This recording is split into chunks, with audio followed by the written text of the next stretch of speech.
National Parks, Forests, and Public Lands will now come to order. The subcommittee's meeting today to hear testimony on 10 public lands bills.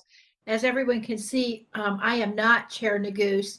I'm filling in for him today while he's in Glasgow, and I appreciate everybody being here this morning or afternoon, as the case may be.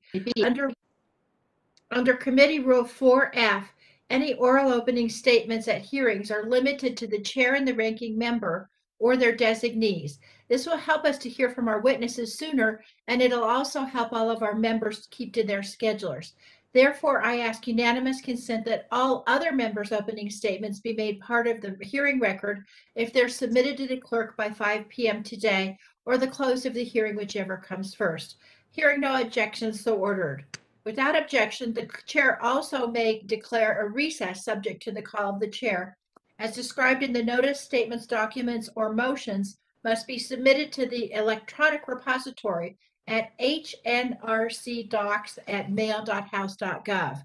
Additionally, please note that as with in-person meetings, members are responsible for their own microphones. As with our in-person meetings, members can be muted by staff only to avoid inadvertent background noise. Without objection, Representative Darren Soto of Florida, Representative Darren LaHood of Illinois, Representative Vern Buchanan of Florida, and Representative Cliff Benz of Oregon are authorized to question witnesses in today's hearing. And finally, members or witnesses experiencing technical problems should inform committee staff immediately. And I will now move to the opening statements. Thank you all for joining us today for the Subcommittee on National Parks, Forests, and Public Lands legislative hearing on 10 important public lands bills. I want to extend my gratitude to my colleagues who sponsored these bills, as well as our witnesses today for the testimony. And I know that Chair Neguse joins me in extending his gratitude as well. Today's hearing is an opportunity to recognize the recreational and conservation values of our national trail system and the National Wild and Scenic River System. The National Trail System promotes the enjoyment and appreciation of trails while encouraging greater public access throughout the country. The system includes around 18,000 miles of national scenic trails, historic trails, and national recreation trails. These trails are found in both urban and rural settings for people of all ages, interests, skills, and physical abilities. Today, we will be reviewing proposals to add to the trail network. These include Representative Estes' bill to establish the Chisholm and Western National Historic Trails, and Representative LaHood's bill to establish the Route 66 National Historic Trail. These are, of course, from two different eras, but they both retrace the roots of captivating times in our nation's history. I'm also eager to hear more about a bill I already know a little about, Chair Neguse's bill to facilitate completion of the Continental Divide Trail, which runs right through my home state of Colorado. In addition to the national trails, we will also consider several bills that will examine the possibility of adding new river segments to the National Wild and Scenic River System. National Wild and Scenic Rivers are a collection of exceptional rivers that have been designated to protect their free-flowing condition, water quality, and outstanding natural, cultural, and recreational values for the enjoyment of present and future generations. These rivers, or sections of rivers and tributaries, are protected in their free-flowing condition, and they're not dammed or otherwise intercepted. I look forward to hearing more about the bills from Representatives Pingree, Buchanan, and Soto and their respective river segments in Maine and Florida. Rivers throughout the country offer scenic designations for solitude and contemplation. They offer ample opportunity for outdoor recreation, and of course, they supply clean drinking water for millions of Americans. Water is a precious resource, and the National Wild and Scenic River System ensures that our children will continue to receive these benefits from our most exceptional and pristine rivers. H.R. 980, sponsored by House Transportation and Infrastructure Chair DeFazio, is another bill that we will review today that will permanently protect a critical water resource. This bill extends an existing mineral withdrawal in Southwest Oregon's Pistol River and Rough and Ready watersheds. These rivers supply water and provide critical habitat for salmon and many weir plants. This is a prime example of why it's important to protect rivers and water supplies from the toxic impacts of misplaced development and mining projects. I look forward to hearing more from our witness, Mr. Finnerty, about the broad coalition of support for this proposal. And finally, we have Representative Trone's bill to enhance the National Park Service's Historic Preservation Training Center in Frederick, Maryland. This important training center utilizes historic preservation projects as the main vehicle for teaching preservation philosophy and building crafts, technology, and project management skills. This is where and how the National Park Service develops a critical workforce in specialized trades that keep our parks running and our historic resources preserved and revitalized. I look forward to hearing more from our bill sponsors and our witnesses here today. And with that, I'm happy to recognize Ranking Member Fulcher for his opening remarks. Thank you, Madam Chair. Today, the subcommittee meets to discuss 10 federal lands proposals primarily focused on recreation and conservation. Thank you for including 4 proposals from Republicans, 2 that will establish new national historic trails, 1 that will facilitate land exchanges to complete a popular existing recreational trail, and 1 that will establish a wild and scenic river in Florida. The remaining bills are mostly non-controversial, locally supported public lands bills. However, there is a clear outlier in H.R. 980, which is a deeply partisan proposal that seeks to lock up lands in rural Oregon under a permanent mineral withdrawal. This bill has generated significant opposition from local elected officials. We'll hear from one of those officials, County Commissioner Daniel Deyoung from Josephine County. Coming from Idaho, where over 60% of the land is owned by the federal government, I have experienced firsthand how important it is to have collaboration and input for public lands decisions. The management of these lands have real impacts for communities on the ground who live with the consequences. Sadly, this bill is part of a more broad effort that has been pushed by extreme environmental groups that have ignored local voices in their efforts to lock up lands. Rural counties in southwestern Oregon and northern California have consistently lost vital jobs, revenue, and access as responsible timber harvesting has been curtailed. Land has been locked up under the Antiquities Act overreach, and other preservationist designations have been overlaid. These radical policies ignore the plight of local communities in favor of desires of liberal-minded leaders that live far from the affected lands. Fortunately, the remainder of the bills before us today appear to reflect the type of local support and buy-in necessary to achieve lasting public lands agreements. H.R. 2551, the Bonneville Shoreline Trail Advancement Act, sponsored by Representative Curtis, is a good example of a bill that balances the interests from a myriad of concerned stakeholders to reach a compromise we can all work with. The bill facilitates the completion of the locally driven Bonneville Shoreline Trail in Utah by swapping out roughly 326 acres of wilderness. This compromise will improve recreational opportunities while also providing a more appropriate conservation strategy for the area. There are 2 other Republican trail bills on today's hearing. A bill to establish Route 66 as a National Historic Trail, sponsored by Representative LaHood, and a bill to establish the Chisholm and Western Historic Trails, sponsored by Representative Estes. These proposed trails, which have been studied by the National Park Service, highlight 2 historically significant passages across our great nation.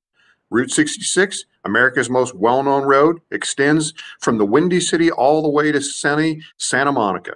Route 66 played a major role during the Dust Bowl and during World War II. The Chisholm Trail and the Western Trails were primarily used by Texas ranchers and contractors to move cattle from Texas to Midwestern and Great Plains states from the 1850s through the 1880s. Both bills have significant support and been thoughtfully crafted. Thank you to the witnesses for being with us, and I look forward to hearing the testimony. Madam Chair, I yield back. Thank you so much, Ranking Member Fulcher.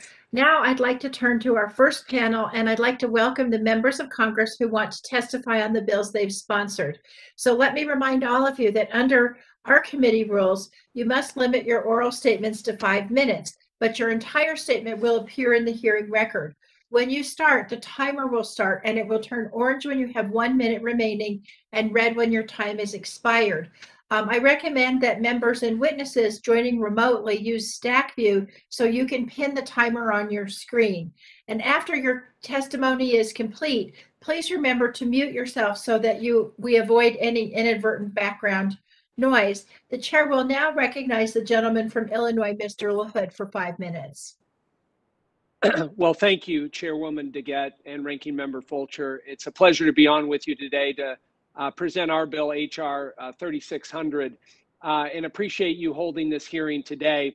And our bill, as both of you referenced, the Route 66 National Historic Trail Designation Act is what we're presenting today. And I want to acknowledge my Democrat counterpart on this bill, Congresswoman Grace Napolitano from California, for her work in introducing this legislation with me. She's been an integral partner in this effort since 2017. Lastly, I want to especially welcome and thank our witness today, Casey Claypool, Executive Director of the Illinois Route 66 Scenic Byway, and she'll be on a little later, I think, on our next panel. Casey's organization helps Illinois tourist attractions, small businesses, and local communities take full advantage of the opportunities of Route 66 and what it provides. I look forward to hearing her testimony during the panel a little bit later. I am proud to represent Illinois' 18th Congressional District in Congress. My district comprises 19 counties across central and west central Illinois and is full of rich American history in which travelers on Route 66 pass through every single day. By designating Route 66 as a federal trail, it would expand that economic and historic developmental opportunities across all communities and states on what's known as the Mother Road, which is Route 66, which is really iconic in our history. And this, of course, runs through several states. Starts in Illinois, goes through Missouri, Kansas, Oklahoma, Texas, New Mexico, Arizona, and of course, California. In my district, Route 66 winds through wonderful communities like Lexington, Towanda, Bloomington Normal, Atlanta, Lincoln, Elkhart, Springfield, and also stretches into the northern parts of the state of Illinois near Chicago. After engaging with local community leaders when I first got elected about 6 years ago, I quickly learned that Route 66's vital impact on small and rural communities like those in my district is significant. For example, in Atlanta, Illinois, the renewed emphasis on Route 66 tourism is directly responsible for revitalizing the town's economic base, increasing the sales tax revenues in the community by 43%. Another example is our capital city in Illinois, Springfield, Illinois, where the Springfield Visitor Center welcomed 20,000 travelers from 74 different countries in 2019, citing as their top 2 reasons for visiting Abraham Lincoln and Route 66.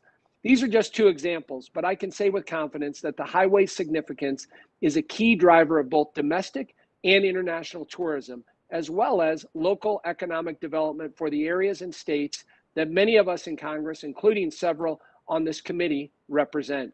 The federal government already recognizes the importance of Route 66. The highway currently benefits from the National Park Service Route 66 Corridor Preservation Program. But this program expired in 2019 and is operating with very limited resources currently. My legislation would build off those efforts and ensure the program's goals of preserving Route 66 and that can continue into the future. Additionally, last December, Congress passed the Route 66 Centennial Commission to establish a 100th anniversary commission commemorating the historic significance of Route 66. Among other celebratory activities to coincide with its anniversary, a federal designation would provide the necessary resources to preserve and protect Route 66 for generations to come. Madam Chairwoman, my legislation, HR 3600, is simple and straightforward. It would carry out the conclusion of the 1995 congressionally authorized study called the, quote, Route 66 Special Resource Study, unquote, that determined Route 66 meets the criteria in the National Trails System Act for designation as a National Historic Trail. If signed into law, the bill would designate Route 66 as a National Historic Trail, ensuring that the National Park Service will have the authority to assist and support states and local communities in preserving, promoting, and capitalizing on economic development from Route 66, again, for generations to come. Before I wrap up, Madam Chair and Ranking Member Fulcher, I would like to submit for the record 8 separate letters of support from each state that Route 66 runs through, supporting this federal trail designation. I look forward. Thank you, Madam Chair. I look forward to hearing the testimony from our witnesses and engaging in productive dialogue with my colleagues here today. And with that, Madam Chair and Ranking Member, thank you, and I yield back the remainder of my time. Thank you so much, Mr. LaHood. The chair now recognizes the gentleman from Florida, Mr. Buchanan, for 5 minutes.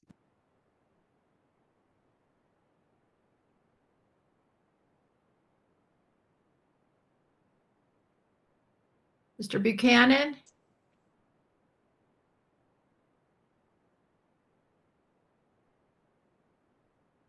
Mr. Soto, I see. Wait, Mr. Buchanan. Can you hear me all right? Yeah, we can hear you. Sorry about that. I thought it was up. It was unmuted. I want to thank you, Chairwoman DeGette and Ranking Member Fulcher, for holding this important hearing today.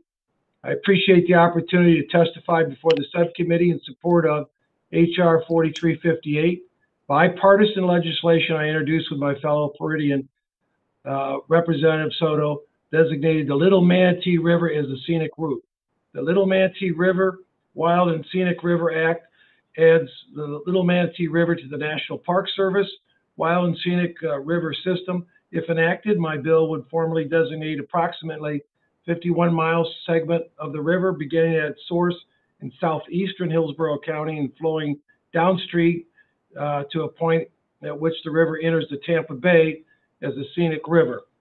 Once formally added to the Wild and Scenic River System, the National Park Service would collaborate with local government officials in Florida to develop a management plan for Little Manatee River. The management plan would include how the existing natural environment would preserve while also allowing for continued public use. The plan is designated to achieve the goal of protecting and enhancing the values that cause it to be designated, and has been the primary goal for the Wild and Scenic River System for over 50 years.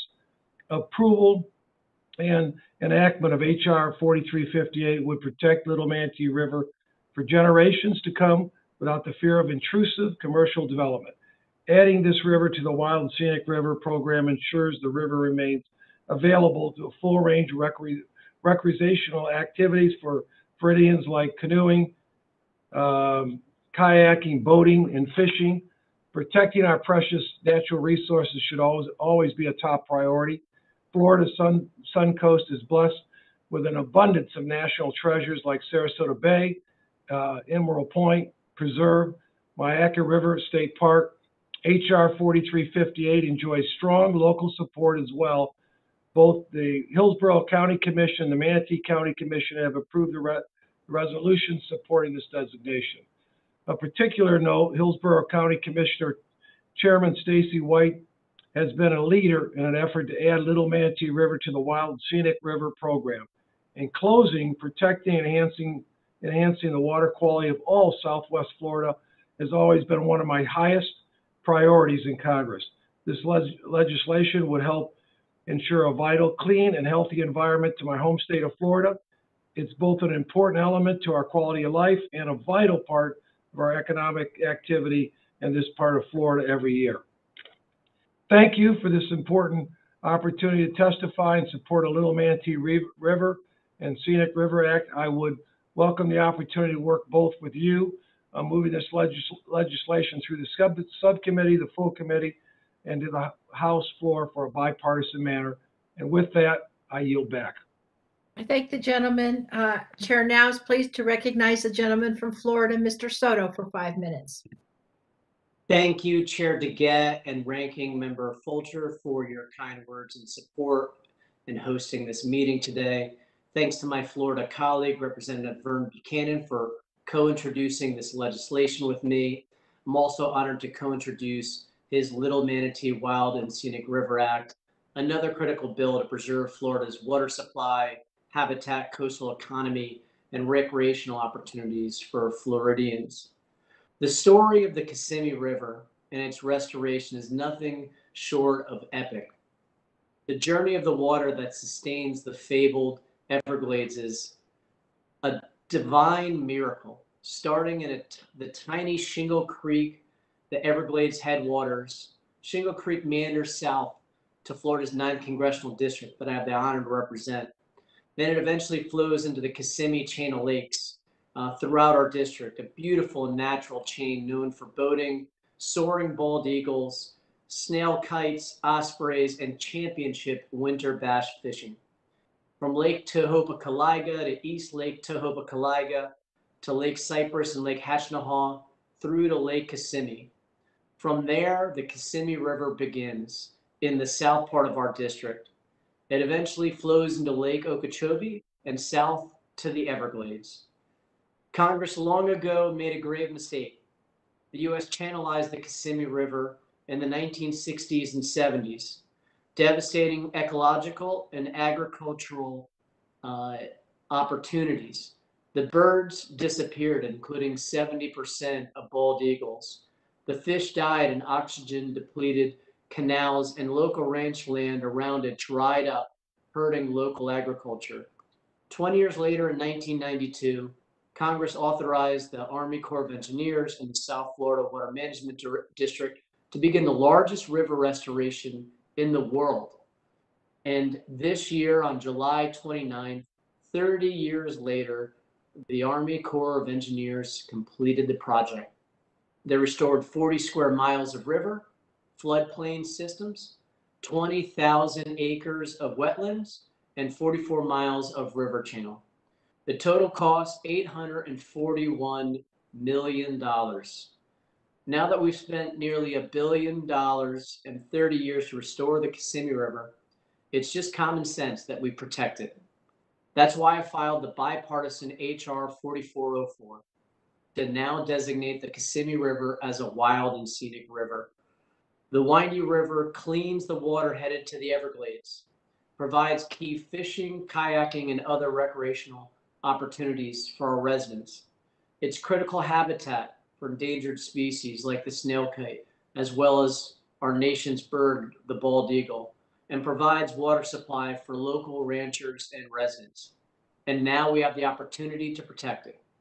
We have received support from the Florida Department of Environmental Protection. I had the opportunity to kayak with them on the river just a few years ago. I would also like to introduce to the record my home county Osceola Board of County Commissioners letter of support for HR 4404 and a 2017 op-ed from the Orlando Sentinel, both supporting our bill. Without objection. Thank you, and I yield back the remainder of my time. I thank the gentleman, and I want to thank all the sponsoring members of Congress for their valuable testimony today. Now we will transition to our second panel. And as with the first panel, oral statements will be limited to 5 minutes, but the entire statement will be made a part of the hearing record. When you begin, the timer will start, and it'll turn orange when you have 1 minute remaining and red when your time's expired. And remember, after your testimony is complete, please mute yourself to avoid any inadvertent background noise. The chair now recognizes Mr. Tom Medema, Acting Associate Director of Interpretation, Education, and Volunteers at the National Park Service. Chair DeGette, Ranking Member Fulcher, and members of the subcommittee, thank you for the opportunity to present the Department of the Interior's views on 8 of the bills on today's agenda. I would like to submit our full statements for the record and summarize the department's views here. Without objection. HR 268 would add approximately 166 acres of land where Fort Brown once stood to the Palo Alto Battlefield National Historical Park. The land holds the archaeological remains of Fort Brown, including the standing ruins of the Fort Brown earthworks, associated fortifications, and the cultural landscape of the Fort Brown siege of 1846. The department supports the goals of HR 268. However, the department recommends amending this bill to include an authorization for a boundary study and to authorize the secretary to accept the property pending a favorable outcome of that boundary study. HR 1469 would designate 8 segments of the York River as part of the Wild and Scenic River System. The National Park Service recently completed the York River Wild and Scenic River Study, finding that these segments are eligible and suitable for designation into the National Wild and Scenic River System as recreational. Legislation follows the model of other recent New England wild and scenic river designations based on a partnership model, emphasizing locally based land management solutions and a limited federal role. The department supports H.R. 1469. H.R. 2512 would designate the Chisholm National Historic Trail and the Western National Historic Trail as two new National Historic Trail units of the National Park System. The MPS conducted a National Historic Trail feasibility study on these two trails, finding that the trail routes and themes were historically and nationally significant and eligible for designation into the National Trail System. Trail administration would be assigned to the Department of Interior, which would administer the two trails jointly as a single administrative unit. The department supports H.R. 2512 and the designation of the trails with technical amendments. H.R. 3600 would establish the Route 66 National Historic Trail to be administered by the National Park Service. The trail would include all alignments of U.S. Highway 66 in existence from 1926 to 1985, along approximately 2,400-mile route from Chicago, Illinois to Santa Monica, California. The bill authorizes land acquisition from willing sellers, but includes language that limits acquisition to no more than an average of 1/4 mile on either side of the trail, consistent with land acquisition provisions in the National Trail System Act. The department supports H.R. 3600 with technical amendments. H.R. 4404 and 1469 would amend the Wild and Scenic Rivers Act to designate the restored segment of the Kissimmee River and approximately 50 miles of the Little Manatee River, respectively, to be administered by the Secretary of the Interior as scenic rivers. The department recommends deferring action on H.R. 4404 and H.R. 1469 and asks this body to consider authorizing a wild and scenic river study of each of these rivers. We would appreciate the opportunity to study the rivers, to evaluate their eligibility, classification, and suitability for designation, including providing an opportunity for public comment. H.R. 4494 would authorize the Secretary of the Interior to acquire land not to exceed 20 acres in Frederick, Maryland, to provide a permanent site for the Historic Preservation Training Center and to support the physical space, preservation operations, training program initiatives, and workforce development capacity of the center. The department supports H.R. 4494. In addition, I would like to submit a statement for the record on H.R. 980, the Southwestern Oregon Watershed and Salmon Protection Act of 2021. The department supports this bill and requests that the subcommittee refer any questions on the bill to the Bureau of Land Management. Chair DeGette, this concludes my statement. I would be pleased to answer any questions you may have. Thank you so much. The chair now recognizes Ms. Sandra Watts, Associate Deputy Chief for the National Forest Service System at the National Forest Service. Ms. Watts. Thank you. Good afternoon, Chair DeGette, Ranking Member Fulcher, and members of the subcommittee. My name is Sandy Watts, and I'm here on behalf of the U.S. Department of Agriculture Forest Service. Thank you for the opportunity to provide the USDA Forest Service perspective on H.R. 2551, the Bonneville Shoreline Trail Advancement Act, H.R. 5118, the Continental Divide Trail Completion Act, and H.R. 980, the Southwestern Oregon Watershed and Salmon Protection Act of 2021. The last 2 years have shown how vital our national forests and grasslands are to the public. People have sought reprieve and relaxation through our readily available and valuable outdoor recreation settings across the country. During the COVID-19 pandemic, the number of recreation visits to the National Forest System exceeded 168 million in 2020. That's an increase of over 12% compared to 2019. My testimony today will discuss 3 bills on the agenda, 2 of which will increase the recreational opportunities of the National Forest System, and the last bill involves a mineral withdrawal on high conservation value lands in Southwest Oregon. First, I'd like to speak to the Bonneville Shoreline Trail Advancement Act. This bill designates parcels as wilderness on the Uinta-Wasatch Cache National Forest in Utah and makes boundary adjustments which remove acres from the National Wilderness Preservation System. The Forest Service finds that the proposed 326 acres contain wilderness attributes and will not detract from existing wilderness areas.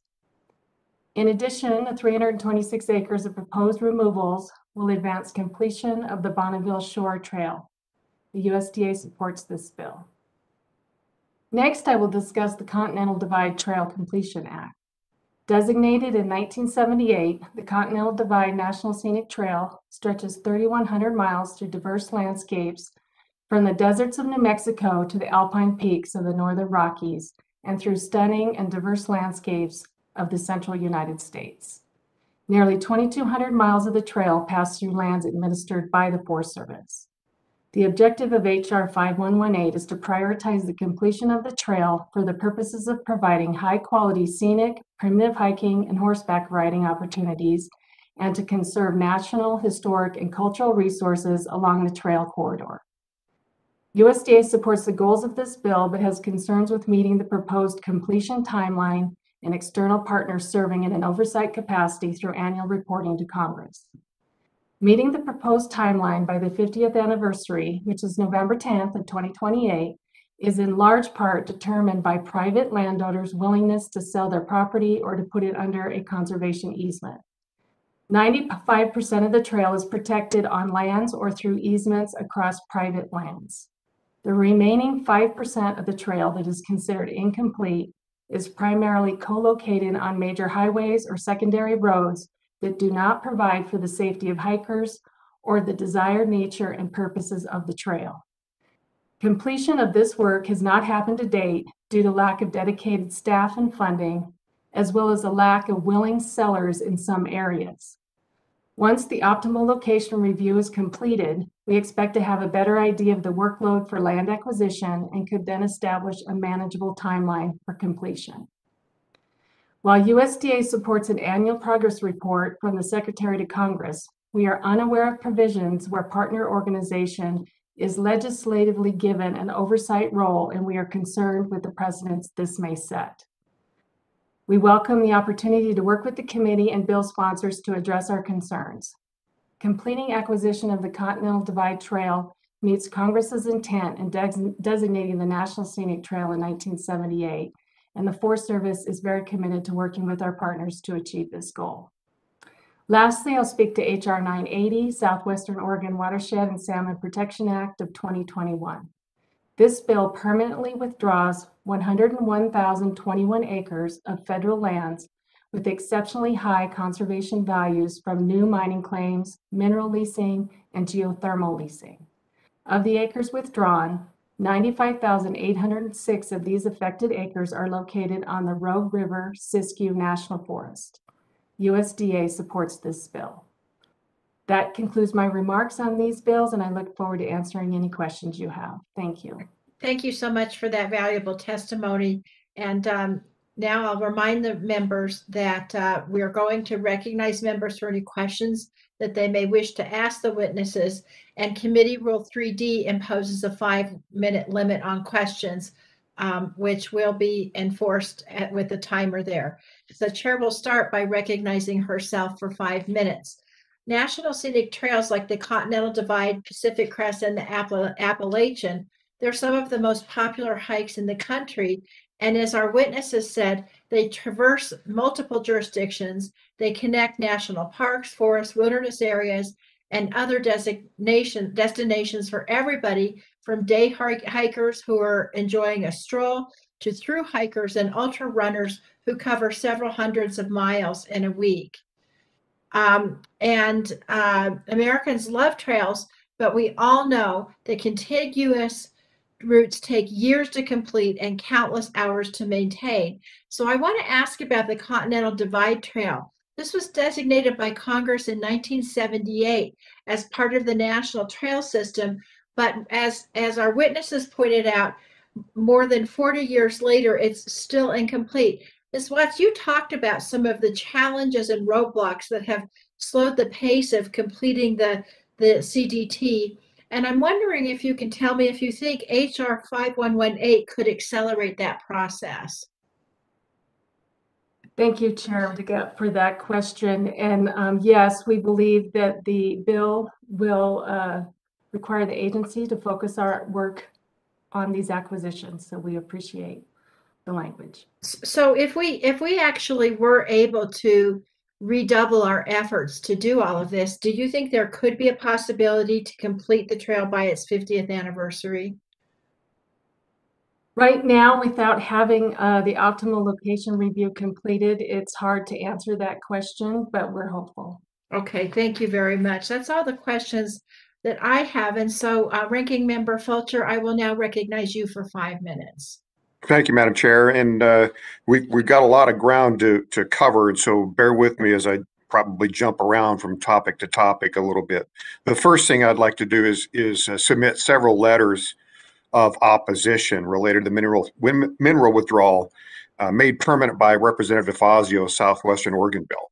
Without Committee Republicans have consistently opposed this effort that would not only further harm rural counties in Oregon, but also jeopardize our national security and make us even more reliant on China and other countries for critical minerals. This area is home to critically important mineral deposits, including tellurium used to produce solar panels, gold, silver, chrome, cobalt, nickel, manganese, mercury, coal, and limestone. And this withdrawal will significantly hinder development of these strategic minerals in the future. So, Madam Chair, I'd like to ask unanimous consent. We submit letters of opposition from Curry and Josephine counties, the Waldo Mining District, and American Mineral Research. Without objection. Thank you, Madam Chair. Question for Mr. Medema. And we're shifting gears again, so once again, bear with me here, but Mr. Medema, has the National Park Service completed a study of the Kissimmee River segments or the Little Manatee segments for inclusion into the wild and scenic river system? Could you answer that, please?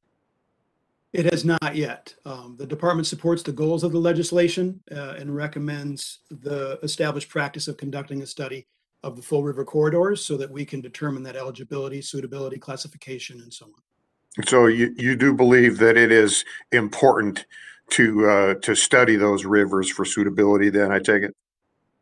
That is correct. So let me follow up with another one regarding to Representative Trone's bill to build a new National Park Service Historic Preservation Training Center in Frederick, Maryland.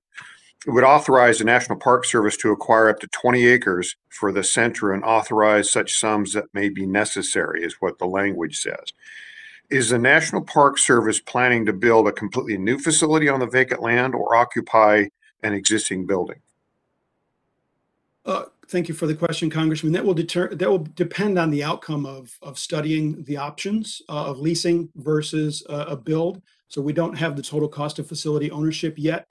We will follow up with the committee on that. So we do not yet have a recommendation there. So right now, it kind of looks like we're being asked to sign a blank check on that, which is something that's not comforting to me. Do you have any kind of a rough estimate on what this facility will cost or the expenditure that will be made on this? Through a standard evaluation process, we'll determine the total cost of facility ownership and communicate that back. We do not have that at this time. Okay, so thank you, Mr. Medema. And just so, Madam Chair, just for the record, we don't know what this thing is going to cost the taxpayer, and that does raise a concern for me. And not that I would not support doing this, but it's always good to know what the expenses will be up front. Madam Chair, I yield back. I thank the gentleman.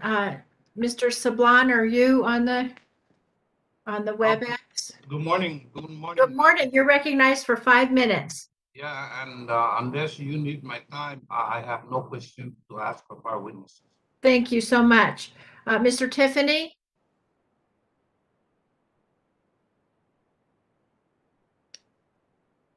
Okay, Mr. Tonko?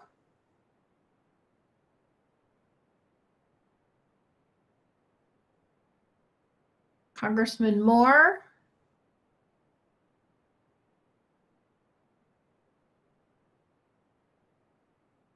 Ms. Tlaib, I see you right there. Thank you, Chairwoman. Thank you so much for this I think thoughtful hearing as we bring forward these important bills. And again, thank you to all the witnesses. You know, Associate Director Ines Medema, I believe, I think it may be obvious to many of you and many of the sponsors and colleagues that are pushing these bills forward, the importance for the National Park Service and other federal agencies to protect and preserve public lands and natural resources. But I think regular resident, I don't think fully understand why this process is important. And so I want give you some time, if you can please describe, what do our districts and our residents gain from ensuring that these spaces and historic landmarks survive for generations to come? Thank you, Congresswoman, for that question. There's so many benefits to our public lands, which I think is certainly why they're so popular. For things we've talked about here, the recreational values that people find close to home and far away, the inspirational values, the educational values of our history and our public lands. And also there's the economic benefit that is just tremendous through our national parks. $41 billion in local economic benefit to communities, to residents, hundreds of thousands of jobs. So not just, I think, for our own inspiration and health, wellness, emotional and physical wellness, but also for the economy of the nation. Our public lands provide a vast platform for all of those things. Yeah, and I would love to work with you, Associate Director, and the Park Service, and how folks in my district can access these incredibly important historic landmarks and, of course, public spaces. And, some of these public lands are not as accessible to communities and districts like mine. And one thing of being on this committee, I realize how much we need to invest making sure our school children and folks, and especially in cities like Detroit, have access to. One thing, Associate Director, is also very clear. And again, everyone now in my district knows I'm on Natural Resources Committee.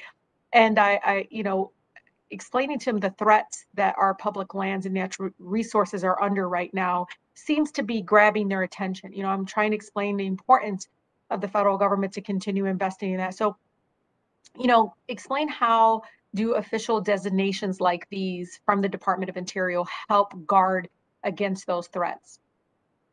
Yeah, thank you, Congresswoman. And as a native of Michigan, I appreciate your perspective and understand your district very well. And, one of the things that wild and scenic river designations in particular do for us is protect clean water. I know clean water is critically important in Eastern Michigan and areas that you work for. In addition to the recreational values across the spectrum, people enjoy fishing, they enjoy paddling, they enjoy those recreational elements, but that clean water is a right of every American, as we know. And National Wild and Scenic Rivers help protect the quality of our nation's rivers, like we're talking about here. So that's just a tremendous value to public health that I think is just another benefit of these designations. Yeah, and Associate Director, I know a lot of folks don't want to talk about it. I mean, I really do talk about what happened with Nestle in Michigan and the fact that, folks will disagree with me, but I think what happened in the injustice of the fact that they've able to bottle so much of that water for as measly as $200 and making so much profit off of that land and our water when so many of my residents are getting their water shut off as little as a few $100s that they can't afford. But I really do appreciate this. And to all my colleagues, I think this is one area that you will see me very much supporting you all as you move forward. And Chairwoman, I really appreciate you putting these forward and also including a girl from Southwest Detroit in these discussions. I really do appreciate it. Thank you. Well, I thank the gentlelady, and I will also say that we share a number of the issues that you share in your district, in my district of Denver, making sure we get school children out into these wonderful areas and so on. So I look forward to working with you on all of those issues too. And I think you add an important voice to this committee. Mr. Albernotti, I'm now happy to recognize you. Well, thank you very much, Madam Chair. I have a couple of questions for Associate Director Medema. I'm very happy to see Congressman LaHood's bill on establishing the Route 66 National Historic Trail. Route 66 cuts through a substantial portion of my district. It's a very important part of the cultural heritage of the people that I represent, and so we're really excited to see this moving forward. However, there's probably a little confusion about what a Route 66 trail might look like. And so first question for you is, are we talking about the trail being the existing road, or a trail paralleling the existing road, or what exactly would that look like? Thank you, Congressman, for that question. National Historic Trails identify and protect travel routes, national historic significance. And whether it's the Lewis and Clark Trail or the Trail of Tears or the Route 66 National Historic Trail as proposed, they protect the routes. And so they don't establish a new path of any kind.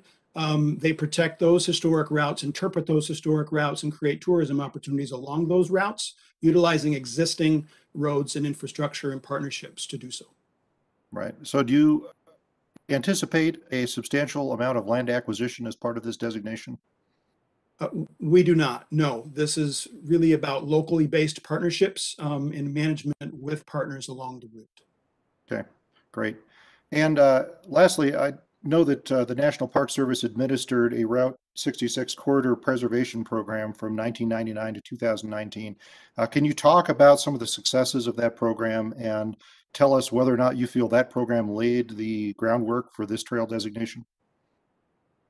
Thank you very much for that question. Yes, I certainly believe that it did. Those partnerships all along the length of the route, which we've heard quite a bit today, have laid the groundwork for the proposal I think that we see in front of us.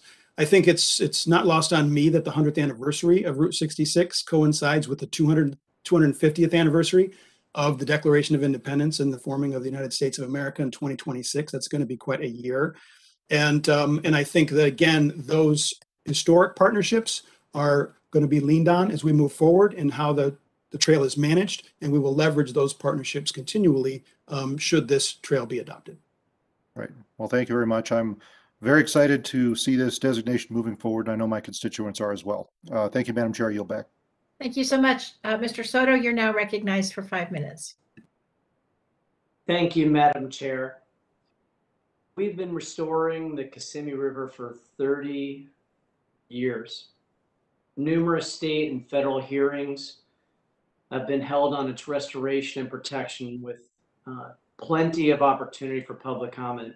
I know because I was in the state Senate when we held hearings many years ago on this.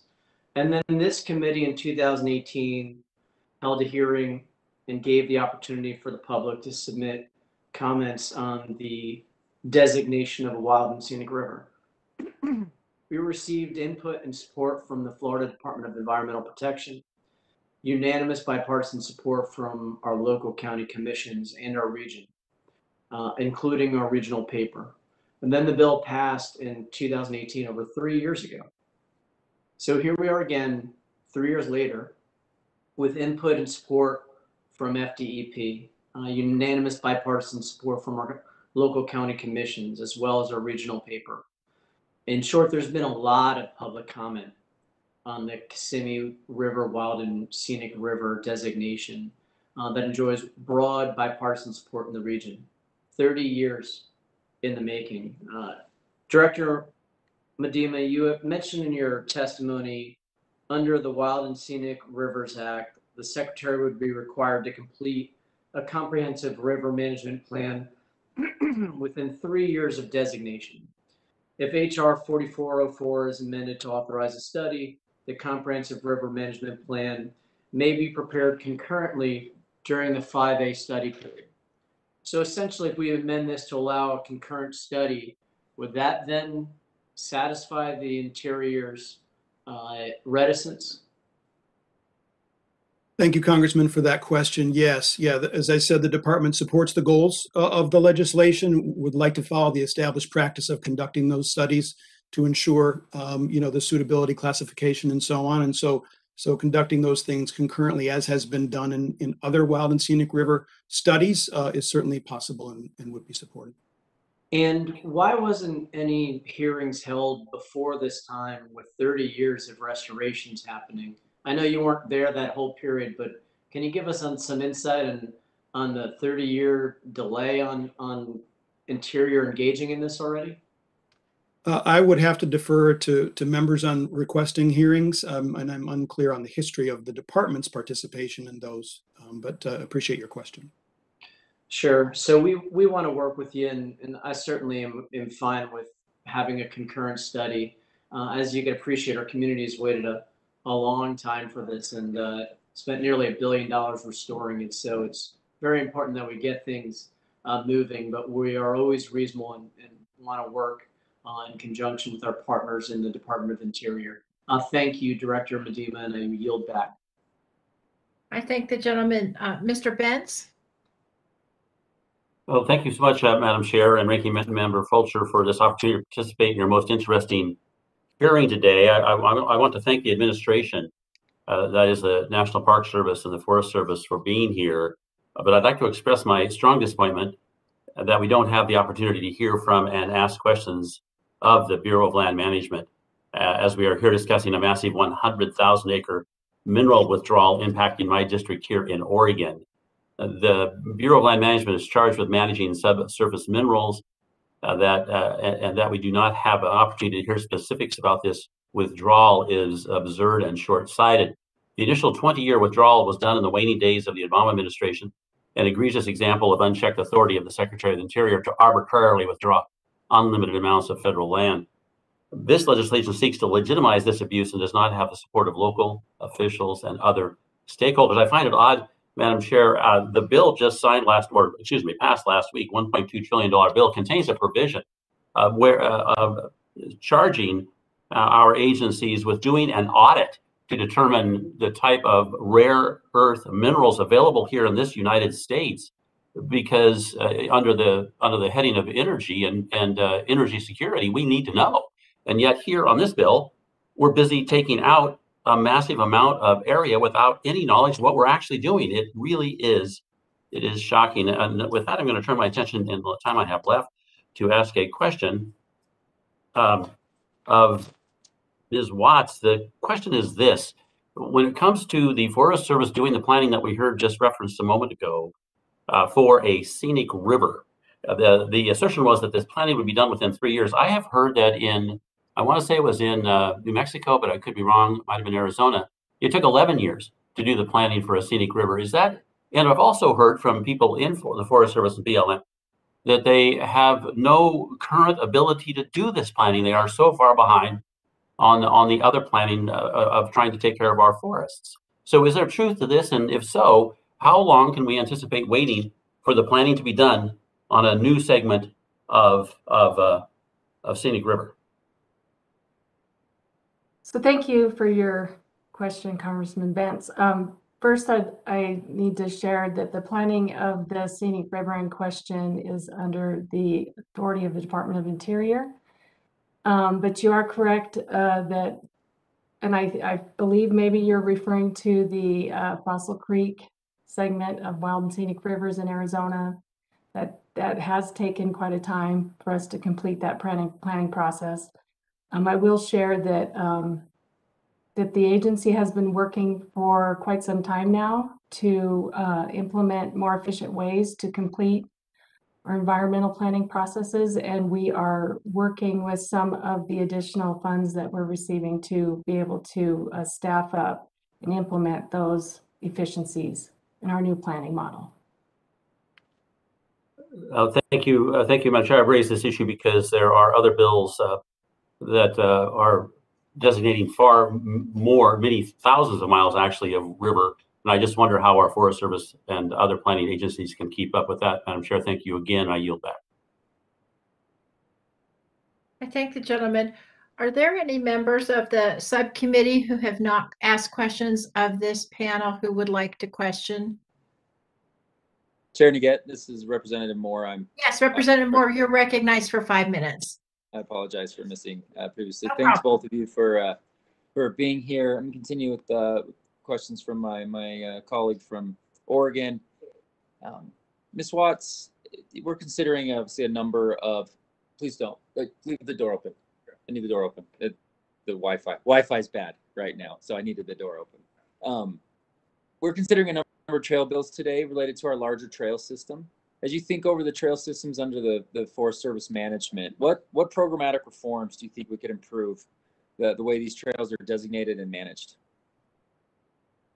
Thank you, Congressman, for that question. So the agency's focus right now are on several foundational aspects of our trails program, such as data collection, training, and staffing levels. And throughout the years, we have had quite a reduction in staffing levels. So we're working right now to identify what that more permanent trail workforce looks like, to be able to improve the condition of our national trail system as well as increase efficiencies.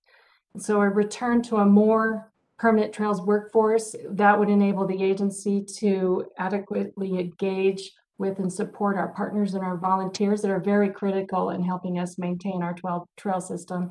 Also ensure that the National Forest System's trails are well maintained and meeting the needs of the public. Yeah, thank you. Mr. Medema, it's a point of pride for many Utahns where I know statistics are oftentimes, construed in many different ways, but we're very consistent in Utah that we have like the #1 volunteer state. Per capita, we're a strong volunteer state. We've got philanthropic dollars and volunteer time that we rank really well. I've actually, in my previous career, was involved in some of this, and so it's a point of pride. In July, we saw a great example of how this can interact with the trail system. In the South Summit Trail Foundation built the first purpose-built, privately funded, and maintained mountain bike trail on U.S. Forest Service land.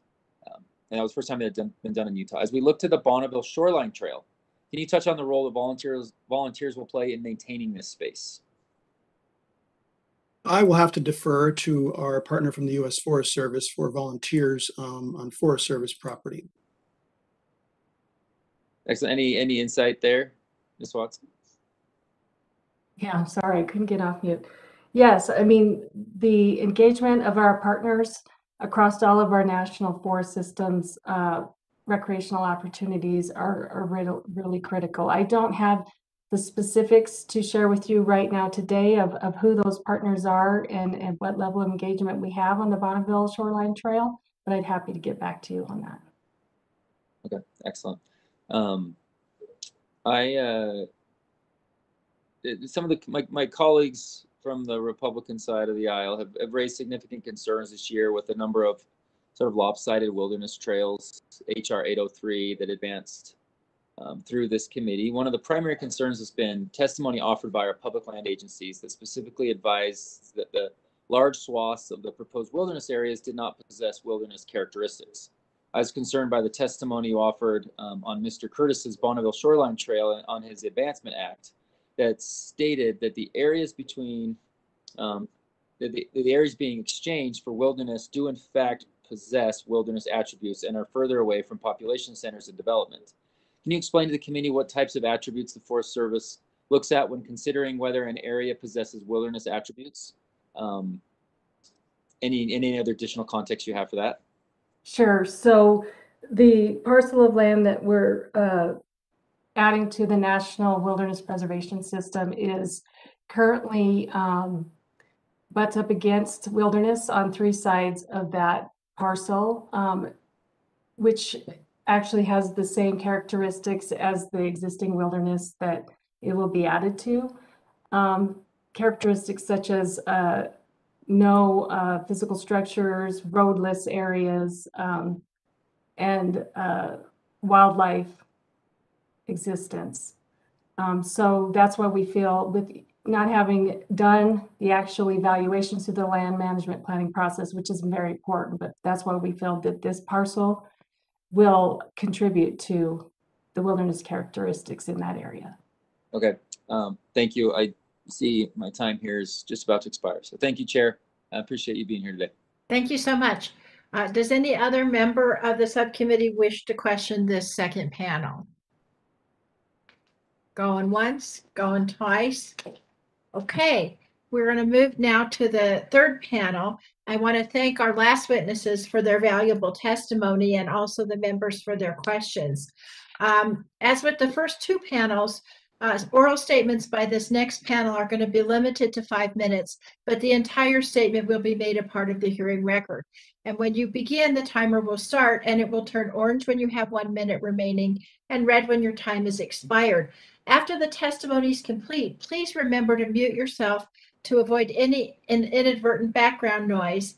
And we're also going to have the entire panel testify before questions are asked. Before introducing the witnesses, I will also remind non-administration witnesses that they're encouraged to participate in the Witness Diversity Survey created by the Congressional Office of Diversity and Inclusion, and witnesses may refer to their hearing invitation materials for more information on this. The chair is now pleased to recognize Mr. Dean Finnerty, who's the Northwest Director of Angler Conservation Program for Trout Unlimited. Good afternoon, Chair DeGette and Ranking Member Fulcher and members of the subcommittee. Thank you for having me here today. My name is Dean Finnerty, and I'm joining you from my home on the banks of the Umpqua River here in Southwest Oregon. I'm honored to come before this subcommittee to share my support for the Southwestern Oregon Watershed and Salmon Protection Act of 2021. I'm currently employed as the Northwest Regional Director for Trout Unlimited's Angler Conservation Program. Previously, I served in law enforcement for 26 years and operated a fishing and hunting guide business here in Southwest Oregon and employed two of my 5 sons, as well as other licensed guides. My job is largely focused on protecting salmon and steelhead habitat across 5 western states.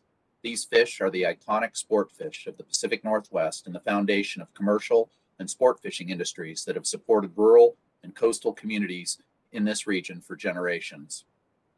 For example, fishing generated more than $25 million in economic activity here in Oregon's South Coast. Over my 8 years with TU, we've made some progress in the effort to better protect our few remaining salmon and steelhead strongholds. But I'm sorry to say that wild trout, salmon, and steelhead stocks are in precipitous decline in almost all of the western watersheds to which they are native.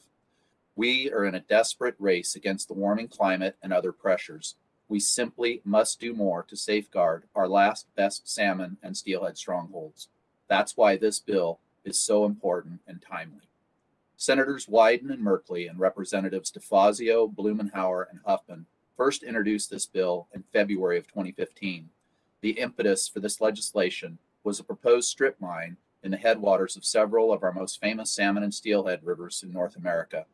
Despite the fact that a BLM analysis concluded that mineral potential in this area was low, owing to low-grade ore and small dispersed deposits, mining interests continued to explore their options for extraction at a scale that would be profitable. The impacts of strip mining on the public lands and wild rivers of Southwest Oregon and Northwest California would be profound and could never be remediated. The bill would permanently withdraw the headwaters that provide critical habitat and clean water for salmon and steelhead. The importance of this region as a salmon and steelhead stronghold is widely known. That was a major factor in the Department of Interior's proposal in 2015 to withdraw these public lands from mineral extraction, subject to valid existing rights. After full NEPA analysis and overwhelming public support, there were more than 45,000 public comments received by the Forest Service and BLM on this proposal, and 99% were in support. The Assistant Secretary for Lands and Minerals eventually authorized a 20-year withdrawal, commonly known as the Southwestern Oregon Mineral Withdrawal, which took effect on December 30th of 2016. Bipartisan support for this 20-year withdrawal includes endorsements from cities, counties, and water districts, tribes, businesses, state agencies, and elected officials in both Oregon and California, plus local, regional, and national conservation and sportsman groups. The 20-year withdrawal is a temporary safeguard put in place to protect the area while Congress worked to pass permanent protection. It is time for Congress to take the next step to provide permanent protection for these irreplaceable resources and to bolster local economies and communities dependent on fishing and water-based outdoor recreation. Let me be clear on this point. While we are not categorically opposed to mining, including on public lands, we feel strongly that mining is not appropriate in all locations and is simply incompatible with other priorities, including conservation of wild salmon and steelhead and protection of key sources of drinking water for downstream communities. Additionally, this bill only affects mining and would not restrict any other uses or management activities such as timber harvest, wildfire management, hazardous fuels reduction, hunting, fishing, or motorized use. In closing, let me say that I've spent some of the best days of my life on the waters that would be better protected under this bill, creating lifetime memories with clients, friends, and family. I've seen how these places and their salmon and steelhead work their magic on people. We are not making any more of these kinds of landscapes. We have to double down on conserving what we have left. On behalf of Trout Unlimited and of my family and many longtime clients, I urge you to pass this important legislation as soon as possible. Thank you for your consideration, and I thank Congressman DeFazio for his leadership in conserving Oregon's iconic salmon and steelhead. Thank you for so the much. opportunity. Chair now is Thank you, pleased Madam Chair. thank you. The chair is now pleased to recognize Mr. Soto for 30 seconds to introduce Mr. Garrett Wallace, a Florida-based government relations manager for the Nature Conservancies. Mr. Soto. Thank you, Chair. I'm pleased to have our dear friend Garrett Wallace here, government relations manager for the Nature Conservancy here in Florida, working on government affairs on both the state and federal level in a bipartisan way to support healthy freshwater oceans and lands. He helps manage conservation lands through the Nature Conservancy in the Kissimmee watershed and has a background from the St. John's Water Management District, as well as Director of Federal and Tribal Affairs with the South Florida Water Management District and Regulatory Affairs at Alico. And with that, I yield back. Thank you. Mr. Wallace, you're recognized for 5 minutes. Chair DeGette, Ranking Member Fulcher, and members of the subcommittee, thank you for this opportunity to speak to you today about H.R. 4404, to amend the Wild and Scenic Rivers Act to designate segments of the Kissimmee River in the state of Florida as a component of the Wild and Scenic River System. I'm Garrett Wallace, the Government Relations Manager for the Nature Conservancy in Florida, and as Congressman Soto pointed out previously, I was the Director of Federal Affairs for the South Florida Water Management District, in overseeing federal interactions regarding ecosystem restoration, including America's Everglades and the Kissimmee River. The Nature Conservancy itself is an international nonprofit conservation organization working around the world to protect ecologically important lands and water for people and nature. Our mission is to conserve the lands and waters on which all people depend. The Kissimmee River once meandered for 103 miles through central Florida. Its floodplain, reaching up to 3 miles wide, was inundated for long periods by heavy seasonal rain.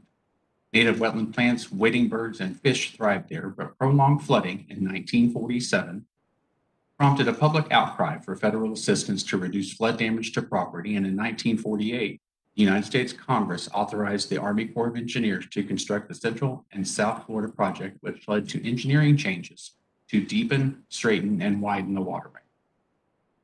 In the 1960s, the Kissimmee River was channelized by cutting and dredging a 30 feet deep straightaway known as the C-38 Canal.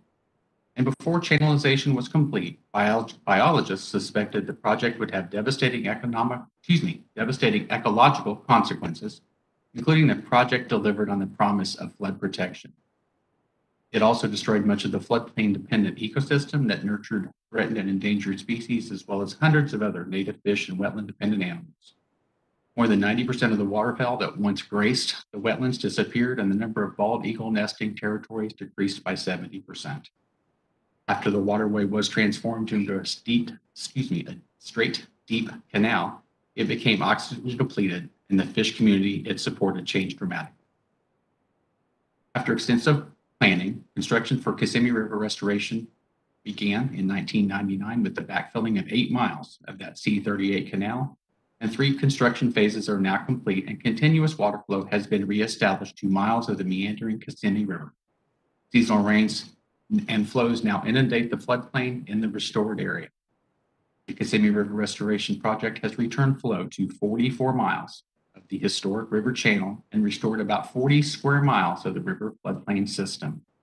The restoration partnership, a partnership of 50-50 between the South Florida Water Management District and the Army Corps of Engineers, was completed earlier this year. One of the many reasons the Nature Conservancy is engaged in this discussion is that we own the 11,500-acre Disney Wilderness Preserve in the Kissimmee River watershed in Osceola County, Florida. Home to more than 1,000 species of plants and animals, the Nature Conservancy's Disney Wilderness Preserve is an essential part of the Everglades ecosystem and contains 3,500 acres of restored wetlands that act as nature's sponges in the landscape, capturing rain, filtering out nutrients, and replenishing our groundwater.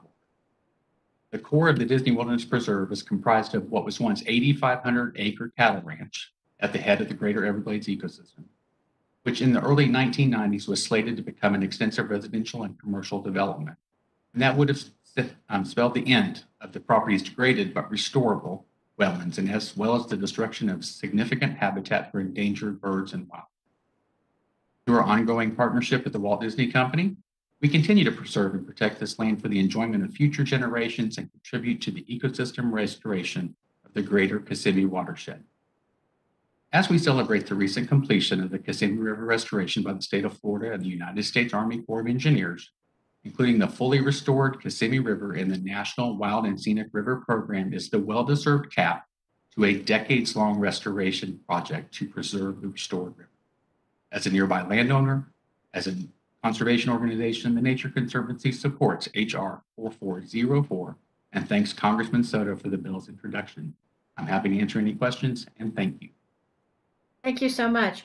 The chair is now pleased to introduce Mr. Benz for 30 seconds to introduce the Honorable Daniel Deyoung, Chair of the Josephine County Board of County Commissioners. Mr. Benz.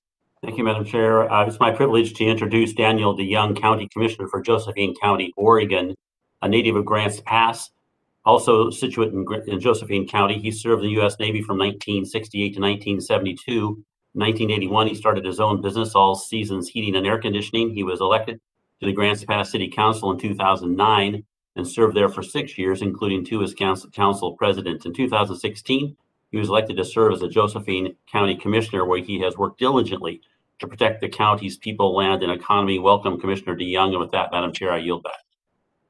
I thank the gentleman. Mr. Deyoung, you're now recognized for 5 minutes. Thank you, Madam Chair and members of the committee for the opportunity to testify today. My name is Daniel Deyoung, and I'm the chairman of the Josephine County Board of Commissioners. Josephine County is located in Southwest Oregon on the Northern California border. Today, I'm here to testify in opposition of H.R. 980. Southwestern Oregon Watershed Salmon Protection Act and any other legislation that would limit the accessibility to the natural resources located within Josephine County. The federal government manages approximately 73% of Josephine County through either the U.S. Forest Service, BLM, or the U.S. Park Service. The continued inability to utilize the natural resources located on those lands for the benefit of our citizens is detrimental to our county. Josephine County has always been a natural resource county. Going back to the early days of the mid-1800s and the first discovery of gold at Sailor's Diggings, natural resources have been a source of industry for Josephine County since before Oregon was declared a state. The county's name, Josephine, was taken from one of the earliest miners' daughters and reflects the importance of mining today. The very walls of the courthouse are made of slabs of marble, which were mined from Marble Mountain Quarry in Josephine County. As noted in a letter we sent to this committee 2 months ago, we have a small private local company here in Josephine County involved in extensive modern critical mineral research. Before we were a timber economy, we were a mineral development economy. No modern mineral assessments have been done in recent decades, and in this area, and especially not on the hundreds of thousands of acres you are trying to take away from us without our local input. This company has been credited with discovering some high levels of the rare critical mineral tellurium here in Josephine County. The mineral is primarily used in the manufacture of solar panels, but has other high-tech and green energy uses as well. Experts tell us the solar manufacturing companies that use tellurium worry about future supplies of this rare critical mineral. Subsurface minerals in Josephine County have been vital throughout the years, not only to the citizens of Josephine County, but to the citizens of the United States as well, especially in the war efforts over the years, most importantly World War II, with the high demand for chrome and nickel. After the war, timber on the surface of these lands also became a very important part of Josephine County's economy. The timber was used to build our communities here in the United States, but also those of Europe and other areas of the world that were decimated by World War II. Josephine County had dozens of sawmills, and that industry was the primary employer to our citizens, and now those mills are silent. Not one exists today. No other place on this planet grows timber as well as those lands west of the Cascade Range in Oregon, Washington, and British Columbia. Our industry was thriving up until the spotted owl was designated endangered. At that time, access was limited to those lands to a detriment of our communities. Because of the lack of management of these lands, wildfire has been the new threat to our county. I know most of you have watched it on TV. Our citizens live it.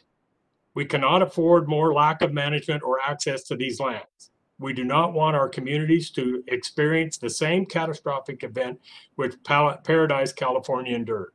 This bill would limit management on these lands at the detriment of our communities once again. Locking up more lands and the hands-off management approach will lead to more catastrophic wildfire and its ability to move across the landscape and threaten our communities. In recent years, the commissioners proposed several ballot questions concerning the management of these lands. The results of these questions are submitted for the record. In 2021, Senator Wyden of Oregon has been trying to tell you that all of Oregon is in favor of these proposals. Nothing could be further from the truth. In an editorial from the Capitol Press on August 5th, 2021, Oregon Representative Bentz was quoted as having surveyed the county commissioners in his district, 53 of the 63 county commissioners opposed the River Democracies Act. Josephine County has held many advisory votes over the 3 years to take the local pulse of whether we should advocate for similar federal proposals. Overwhelmingly, close to 2 out of every three Josephine County voters do not want additional federally managed land to be locked up in Josephine County. I want this committee to know that the Josephine County Board of Commissioners, representing the majority of our citizens, are adamantly opposed to this legislation. Again, I thank you and the committee for letting me testify today, and we'd be glad to answer questions you may have. Thank you so much. Chair now is pleased to recognize Mr. Ron Wilson, who's the legislative chair of the International Chisholm Trail Association. Mr. Wilson. Thank you, Chair DeGette, Ranking Member Fulcher, and members of the subcommittee. Thank you for conducting this hearing, and thanks for this opportunity to express our strong support for HR 2512. I wanted to give you all a tip of the hat and commend you all for the work this committee does on behalf of our citizens so that they might experience our nation's historic, cultural, and environmental heritage. So thank you for your service. And thanks to your committee staff for the courteous and efficient way they worked with us. I am Ron Wilson, a Kansas rancher, a faculty member at Kansas State University, and volunteer legislative chair of the International Chisholm Trail Association. The primary mission of the International Chisholm Trail Association, its 200 plus members, is to identify, preserve, develop, and promote the Old Chisholm Trail for education and heritage tourism purposes. We are partnering with the Western Cattle Trail Association to support this bill to designate both the Chisholm and the Western Trails as National Historic Trails while concurrently protecting private property rights of adjacent landowners. We applaud Congressman Ron Estes and the other House co-sponsors for introducing this legislation. In 2019, after a decade of extensive research and community outreach as directed by Congress, the Department of Interior reported that public comments were overwhelmingly supportive and that both the Chisholm and the Western Trails meet all the criteria for National Historic Trail designation. We appreciate the outstanding efforts of the staff members from the National Park Service's National Trails Intermountain region in Santa Fe, New Mexico, who led these research efforts. The trails were found to be of national significance in 4 ways: developing the American economy through exchange and trade, developing the American economy through distribution, consumption, transportation, and communication, peopling places, and expressing cultural values. We strongly agree with these findings. The study recommended that the trails be designated separately as the Chisholm National Historic Trail and Western National Historic Trail and be administered as a single administrative unit. We concur with this finding as well.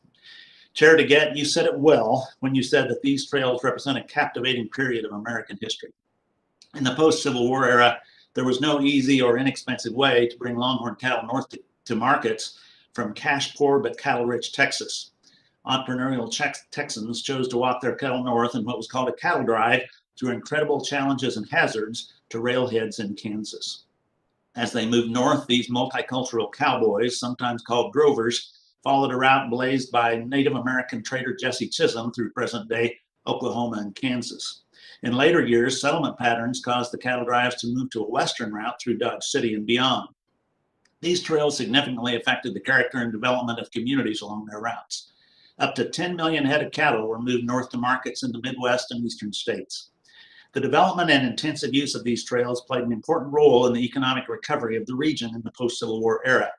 The diverse drovers and cowboys who rode these trails became enduring icons of courage, grit, and adventure. As one National Park Service document stated, as a symbol of the West, these trails and their legacy vividly remain. These historic cattle trails had high economic impact then, and they still have impact today. There's global interest in the history of the cattle trails. Heritage tourism, along with Chisholm and Western National Historic Trails, would encourage exploration of our diverse and rural communities. The states and communities that would be affected by such a designation have already developed interpretive infrastructure on the trails, so there's a strong basis on which the NPS can build. As noted in the NPS study, given the nature of the times, there were various names applied to the trails at various places and times. As interpretive materials are developed for the trails, we believe they should share the full inclusive history of the trails. Furthermore, the history of the cattle trails is a multicultural story, and these stories should be shared from this perspective as well as in a respectful way. Contrary to some Hollywood portrayals, it's estimated that 1/4 or more of the trail drovers were of African American, Hispanic, or Native American descent. We've been reaching out to partner organizations who have an interest in telling these stories inclusively as well. Finally, I would note that the Chisholm Trail is named for Jesse Chisholm, an interpreter, trader, and historic peacemaker of Cherokee descent. He was said to be able to speak 14 different Native American languages. I can barely handle English. We believe that designating this historic trail in honor of Jesse Chisholm would show respect for this remarkable Native American and signal a commitment to greater inclusion and equity in the interpretation of the trails. Chair DeGette, Ranking Member Fulcher, and members of the committee, we respectfully encourage the subcommittee to approve HR 2512 as introduced. Thank you very much. Thank you so much, Mr. Wilson, for that extremely informative description. And I'm now pleased to recognize Mr. Nicholas Redding, the President and CEO of Preservation Maryland.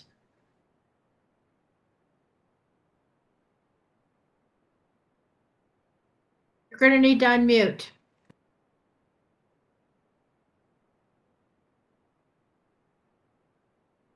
All right. Great. It's a pleasure to be here today. Thank you so much, Chair DeGette and Ranking Member Fulcher. My name is Nicholas Redding, and I am the President and CEO of Preservation Maryland. And since 2018, our organization has served as the charitable partner of the National Park Service's Historic Preservation Training Center and works to support their efforts through our national program, the Campaign for Historic Trades. Today, I also bring and should mention that the greetings of Frederick Mayor Michael O'Connor, who has also submitted written testimony affirming local support for HR 4494. This is a pretty simple bill that would have profound implications nationwide. In short, the bill provides the National Park Service's Historic Preservation Training Center the ability to acquire a roughly 10-acre tract of land from the city of Frederick to expand and build out a trades training campus to meet the growing preservation needs of the National Park Service and help train the next generation of historic tradespeople around the nation. The Historic Preservation Training Center is a 44-year-old program of the National Park Service that seeks to train existing Park Service employees in historic trades work, from masonry to carpentry to timber framing and beyond. The unit is also a fee-for-service unit of the National Park Service, which requires very little ongoing operating support from the NPS budget. Over the past 5 years, the training center has also developed an innovative public service modeled historic trades program, which engages young adults and recent veterans in a paid 6-month experience, at the end of which many go on to pursue a career in the trades. And notably, since that program's establishment, nearly 80% of trainees have secured full-time employment in some trades or public sector career. Additionally, this center supports the maintenance and rehabilitation goals of the Great American Outdoors Act and provides a cost-effective method of meeting the vast challenges of that endeavor by training existing Park Service staff in repair methods and appropriate maintenance. They're simply doing the work to prevent the next major backlog. Given this growth, the center has completely outgrown its existing small warehouse in downtown Frederick. This bill would provide the center with land acquisition authority and the appropriation necessary to acquire the land, which will ultimately be surrounded by a new city park. And to Ranking Member Fulcher's excellent question earlier in the hearing, initially existing buildings would be utilized on site, and existing NPS funds likely would be utilized while pursuing a cost-effective build-out over a long period of time. Still, we believe that this represents a significant cost savings over the existing operation especially when you factor in the impact of the center on delivering on the Great American Outdoors Act projects. Without trained hands to restore our nation's unparalleled heritage, many historic resources could and will be lost. The training center serves a critical but often overlooked role in making that work possible, and this legislation will secure their future, and by extension, the future of our nation's past. Though the center is based in Maryland, this legislation will have impacts in every state in the Union, from the brackish waters of the Chesapeake to the Rocky Mountains and beyond.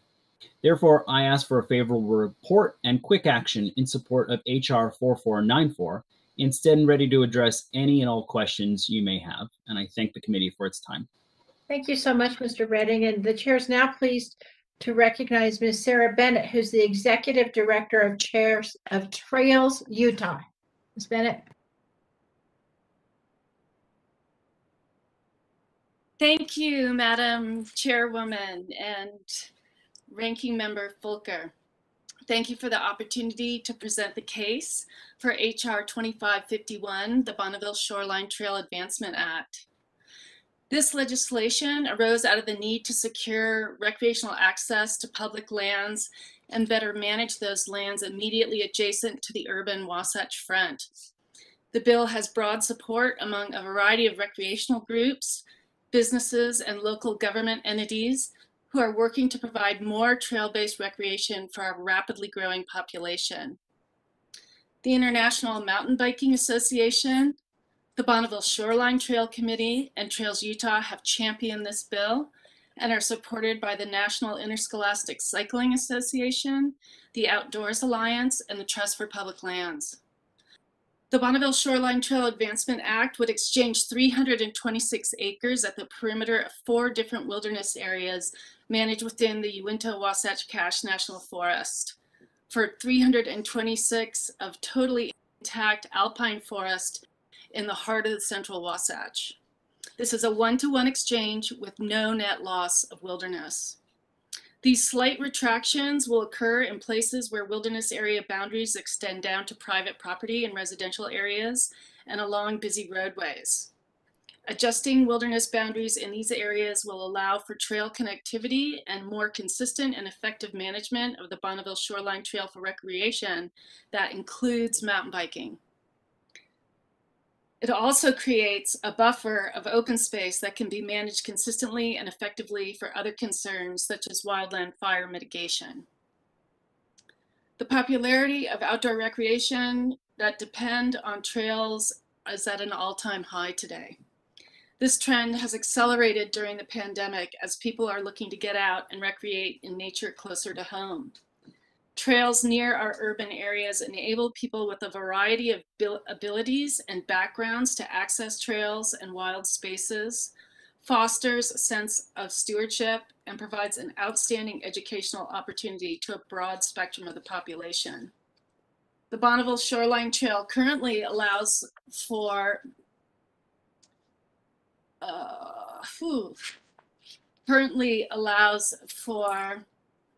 I seem to have lost my next page.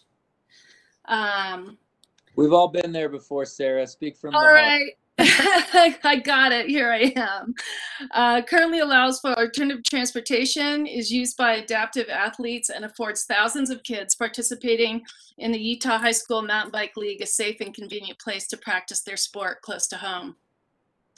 The Bonneville Shoreline Trail is northern Utah's most important regional trail and hosts thousands of hikers, cyclists, runners, and dog walkers every day. Planners envision the trail eventually stretching hundreds of miles south from the Utah-Idaho border and circling valleys at the approximate shoreline elevation of the ancient Lake Bonneville. To date, more than 100 miles of the Bonneville Shoreline Trail have been realized along the foothills of our densely populated northern valleys, and many more are planned. People rely on access to trails for their daily fitness, sense of well-being, and general quality of life in Utah. Studies have shown that access to trails and outdoor recreation opportunities help attract and retain our skilled workforce, particularly in the tech arena. This makes trails a significant factor in our state's economic health.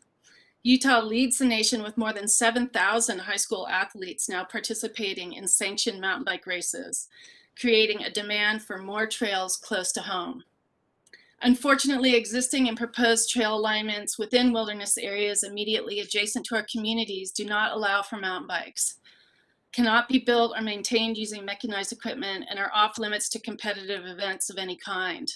Wildfire is especially prevalent at the wild-urban interface, and efforts to fight fire or conduct fuel reduction efforts is hampered by these restrictions. The Bonneville Shoreline Trail Advancement Act is good for the people of northern Utah and can help secure outstanding trail experience along the foothills where people live and work, reducing car trips and impacts to our air quality, sensitive watersheds, and canyons.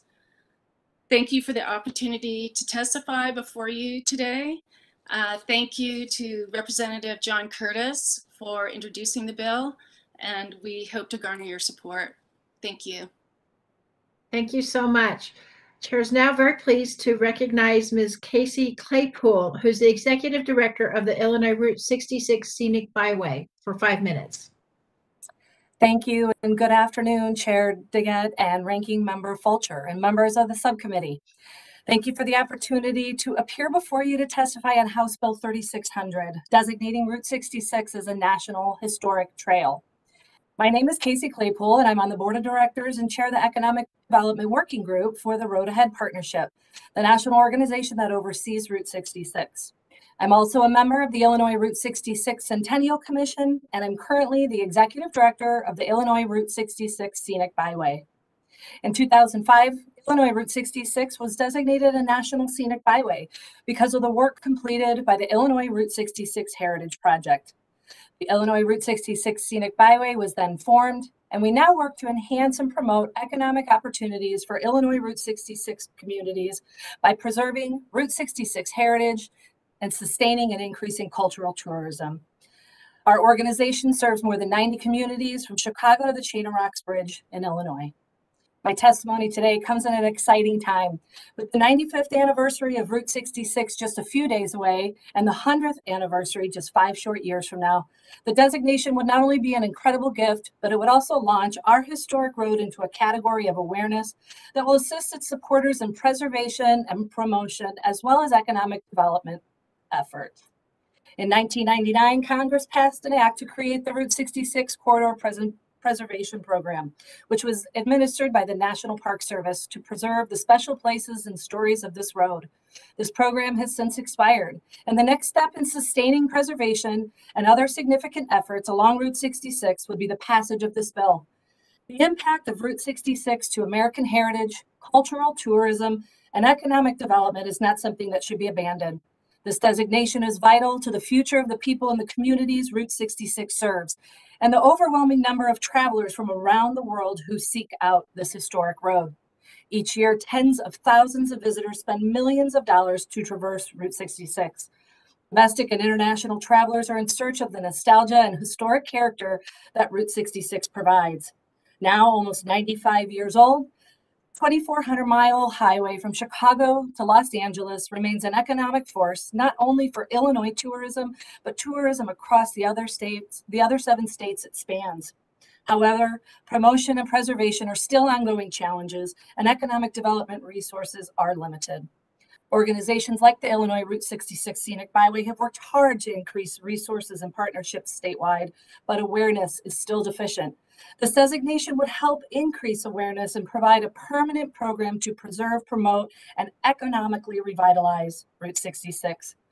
A National Historic Trail portrays an image of our nation's diverse history. Route 66 embodies everything a National Historic Trail should. Shortly after World War II, America witnessed a major change in culture. People began to move and travel outside of their communities. Personal automobiles made travel and exploration easier and more affordable, and Route 66 made the freedom of the road attainable. Route 66 was commissioned in 1985. However, its capacity to inspire discovery and instill optimism did not end. The road is still alive with commerce, nostalgia, and inspiration. But as time passes, the ability to raise awareness and emphasize historic importance diminishes. Designating Route 66 as a National Historic Trail will ensure the road remains one of the most popular driving destinations in the world. Driving Route 66 retraces the past by experiencing its heritage, culture, and the stories it has to tell. The simple experience of driving the road, taking in the landscape, witnessing the charm and uniqueness of the communities that line the road, and meeting the diverse people that support the road is at the heart of many Route 66 experiences. Today, Route 66 remains a remarkable road, and its historic significance cannot be disputed. Route 66 is far-reaching, stretching from Chicago to Santa Monica, and it provides not only a way to navigate history, but also a way to support the people and businesses that provide economic development for their communities. In closing, I believe designating Route 66 a National Historic Trail will help preserve and promote the road itself, as well as increase economic development opportunities for the communities that have long supported its cultural heritage, intrinsic qualities, and idiosyncratic nature. A National Historic Designation will enable Route 66 communities to thrive and allow them to continue to tell the compelling story of the road and the freedom and values it embraces. Thank you again for your time. Thank you, Representative LaHood, for leading these efforts, and I'm happy to answer any questions you may have. Thank you so much.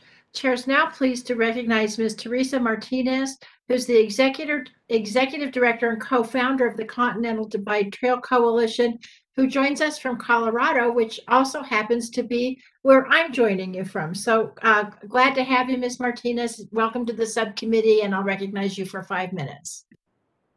Good afternoon, Chair DeGette, Ranking Member Fulcher, and members of the subcommittee. I am Teresa Martinez, Executive Director of the Continental Divide Trail Coalition, and I'm sharing my testimony actually from Santa Fe, New Mexico today, in the homelands of the Tewa people in Hickory Apache. But thank you for the opportunity to testify today. And on behalf of CDTC's board, staff, members, volunteers, supporters, partners in 19 gateway communities, we are thrilled to share our support for House Bill 5118, the Continental Divide Trail Completion Act.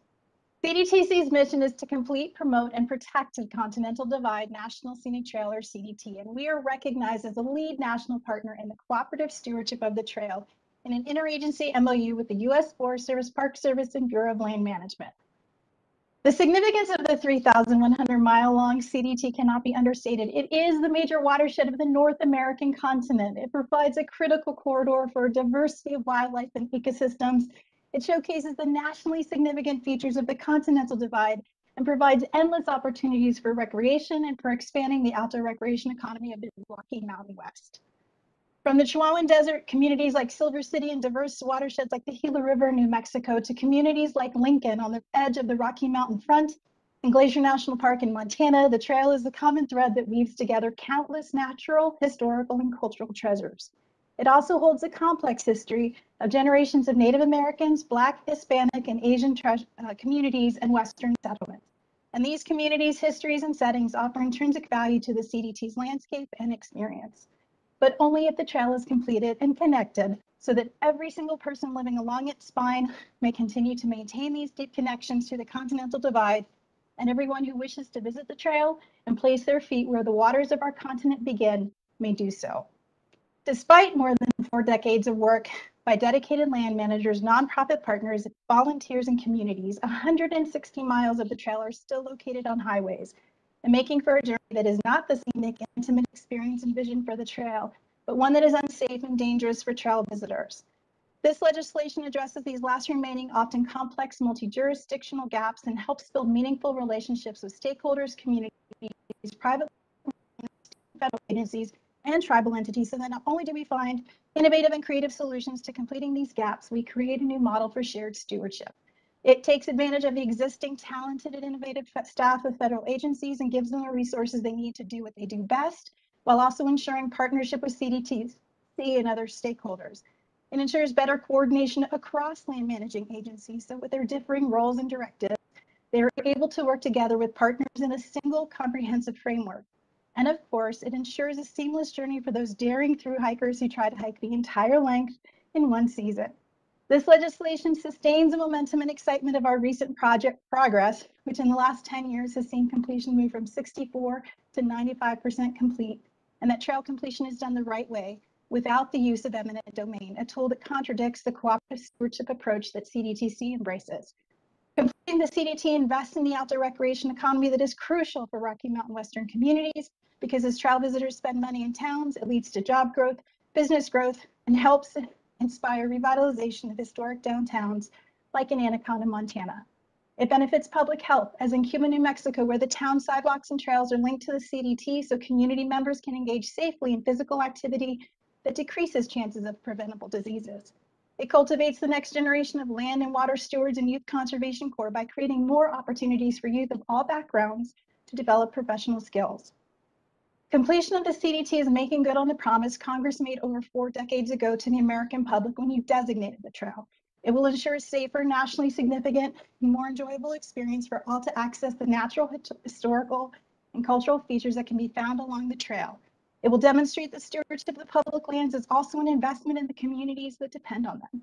And last but not least, this legislation has the opportunity to define and demonstrate a new model for shared stewardship that is implemented in a more equitable and just way, and not just for the CDT, but across all of our nation's trails, waters, forests, parks, and special places. Because completing the CDT is not just about closing the gaps.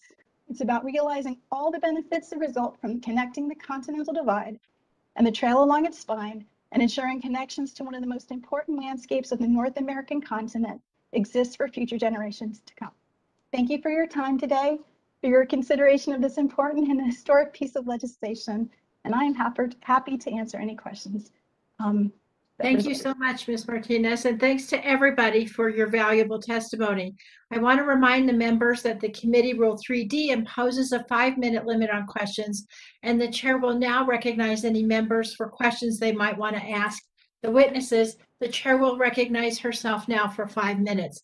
Ms. Martinez, the Continental Divide Trail, it's one of 3 trails that are often referred to as the Triple Crown of through hiking, the other 2 being the Appalachian Trail and the Pacific Crest Trail. Yet, as you testified, and as we've heard, the CDT is still pending completion in many areas. Can you just talk for a minute about the importance of completing this trail, not just because we want to complete one of the great through trails, but for the local economies? You gave a couple of examples. Wondering if you have any statistics to support that. Well, in terms of, for example, in your close to your district in Muddy Pass, there's the most dangerous section of the CDT that isn't complete right now is just east of Steamboat Springs. So while people can come into Steamboat Springs and enjoy this incredible array of various different things, everything from ATVing and fishing and hunting to actually hiking on the CDT, the actual CDT experience is a highway, a 2-lane highway with semis and everything else. So you couldn't put a family on there to hike, or even on bikes, or even with horses or stock. So the potential for not completing it is dangerous. It is not scenic. And then the communities themselves, and Steamboat, for example, is a designated gateway community of the CDT. So it actually is looking to harness the outdoor rec economy that could be produced by the CDT. It can't do that. And so it's waiting for that completion. Now, Ms. Watts testified that we're trying to get to the 50-year goal, but she testified there's some difficulty in acquiring the rest of the land. Do you think that with a diligent effort that could happen by the 50-year anniversary? I want to say yes. Okay. That's the goal, right? Oh, and I'll say that this is the thing. Between the Forest Service, Park Service, and BLM, and CDTC, and all the other partners, we have an incredible partnership. Last year, CDTC alone only received $165,000 of federal funding, but we produced $1.69 or $63 million back to the American public on behalf of the CDT. That's the kind of partnership that is showing up for the CDT. So when we're out in the field leading some of these conversations, bringing together these working groups and these optimal location reviews, we're showing up in capacity to those agencies. So we are helping them do their, in partnership, complete this work. But what they need the support for, I just have to share, is that ability to do the appraisal. So when we actually do have a willing seller who's willing to move a piece of land, they don't have to wait 5 years for us to find federal funding. We can actually get it in the pipe, get the appraisals done immediately and quickly. And so in that sense, we're already supporting the work that the agencies are doing. They just need the resources to do it better. Thank you. Mr. Finnerty, you testified to the many values of the watershed and protection and what protections would mean for fish, wildlife, and recreation, and so on. We also heard opposition to this proposal. And I've been working for a long time on a similar large bill, multi-state bill, one of my colleagues referred to it. It's HR 803, the Protect America's Wilderness Act. And when we look at these different values, we do have to take local considerations into, obviously, local considerations, the views of local elected officials into consideration. And so I understand the sensitivities, but I'm wondering, but I also think that there's strong other values that that take place. I'm wondering if you can talk about some of the opposition that you've heard today and what the competing values are, and maybe you can shed a light on that. Yes, thank you so much for that question, Chair DeGette. The support for this really here in Southwest Oregon was unprecedented. I participated in all of the public meetings, and I got a chance to see the tribal members, the school children, the other fishing and hunting guides, the business owners, you know, the folks that own hotels and restaurants and gas stations here in Southwest Oregon, all come to these meetings to voice their support. Here in Southwest Oregon, we have really grown a very strong recreational and tourism economy. And the threat of a nickel mine in the headwaters of these streams and these iconic rivers is clearly not the greatest value. You know, and I've read the bill a number of times. It's 2 pages. It specifically says that it's only going to prevent mining without valid existing rights. And it's not going to stop timber harvest. It's not going to stop any kind of management. It's not going to stop any efforts to deal with fuel reductions for fires. Yeah, so basically it has widespread local support. That's what you're saying. Yes, Chair DeGette, very much so. Great. Thank you so much. Mr. Fulcher, you're recognized for 5 minutes. Thank you, Madam Chair. And the information I have does not concur with that last exchange. I've got a couple of questions for Commissioner Deyoung. Commissioner Deyoung, in your testimony, you mentioned Representative DeFazio's bill, or HR 980, reflects a continuation of efforts to shut down access to abundant natural resources in Josephine and other rural Oregon counties.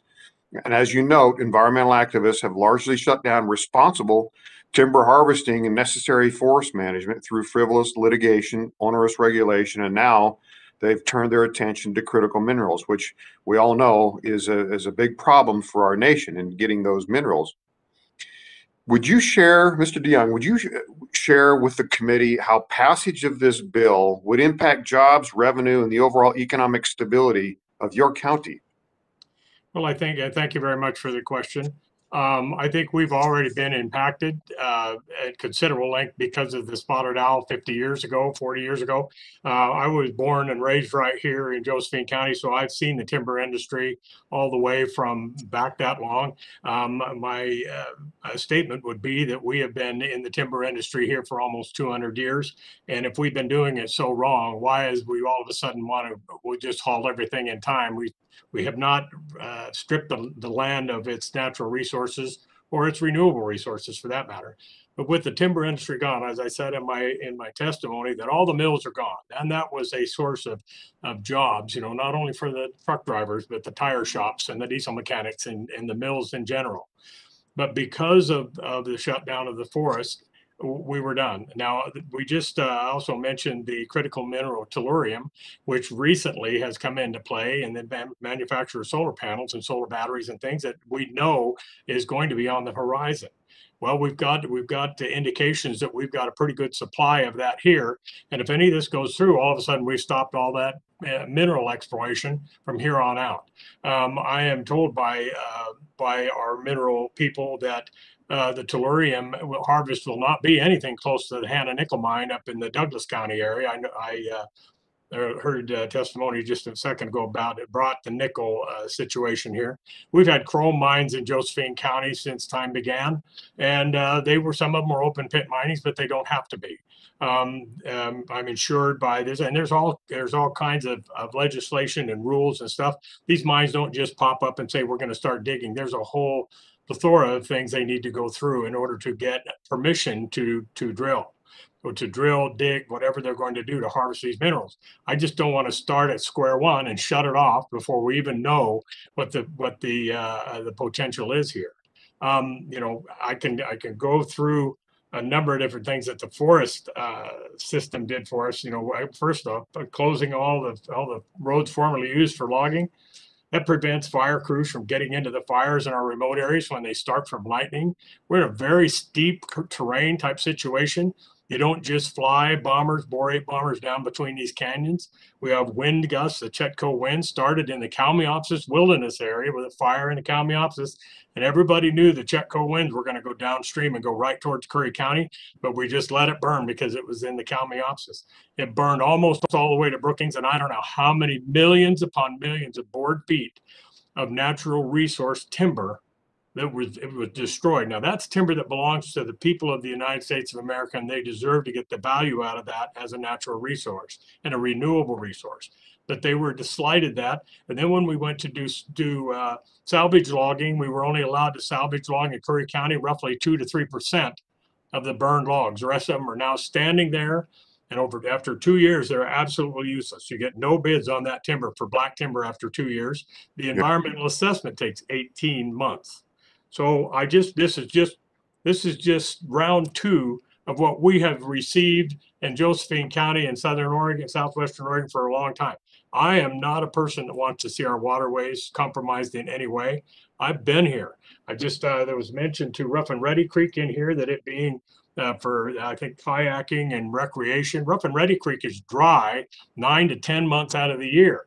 I don't know if anybody really came out here and took a look at Rough and Ready Creek, but it's a pile of rocks 9 out of 10 out of 12 months. So I hope that answers your question, sir. You know, anything else that I could expound on? Just very briefly, I've only got about 10 seconds left. Mr. Deyoung, can you share, has there been any outreach from the sponsors of the legislation with your county leadership? The only meeting, we had one meeting with Congressman Fazio's staff about 8 months ago, and it was more of a meet and greet rather than a policy meeting. All right. Thank you, Mr. Deyoung. Madam Chair, I'm out of time. I yield back. I thank the gentleman. Chair now recognizes Mr. Tonko for 5 minutes. Hey, Chair DeGette, thank you. I'm proud to represent the capital region of New York, where rich natural and cultural heritage markers such as the Erie Canalway Bike Path or the historic Hudson River create a deep sense of place while boosting local economies. Mr. Redding, how does heritage preservation create jobs that revitalize local economies? I appreciate the opportunity to answer that question. It's a fantastic question. Particular to HR 4494, which we're here to discuss today, with respect to that, there are amazing jobs created in historic trades themselves.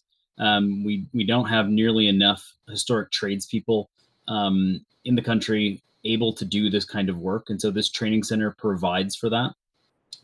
These are good paying jobs. They can't be outsourced. And there is really a dearth of contractors able to do a lot of this work. So it creates a tremendous amount of jobs in the historic trades field. But then, of course, beyond that, it's the people visiting these places. The economic impact of national park units and trail systems across the country are profound. I'd end with saying heritage tourists spend more and stay longer than any other category of tourists. So they're the most sought after.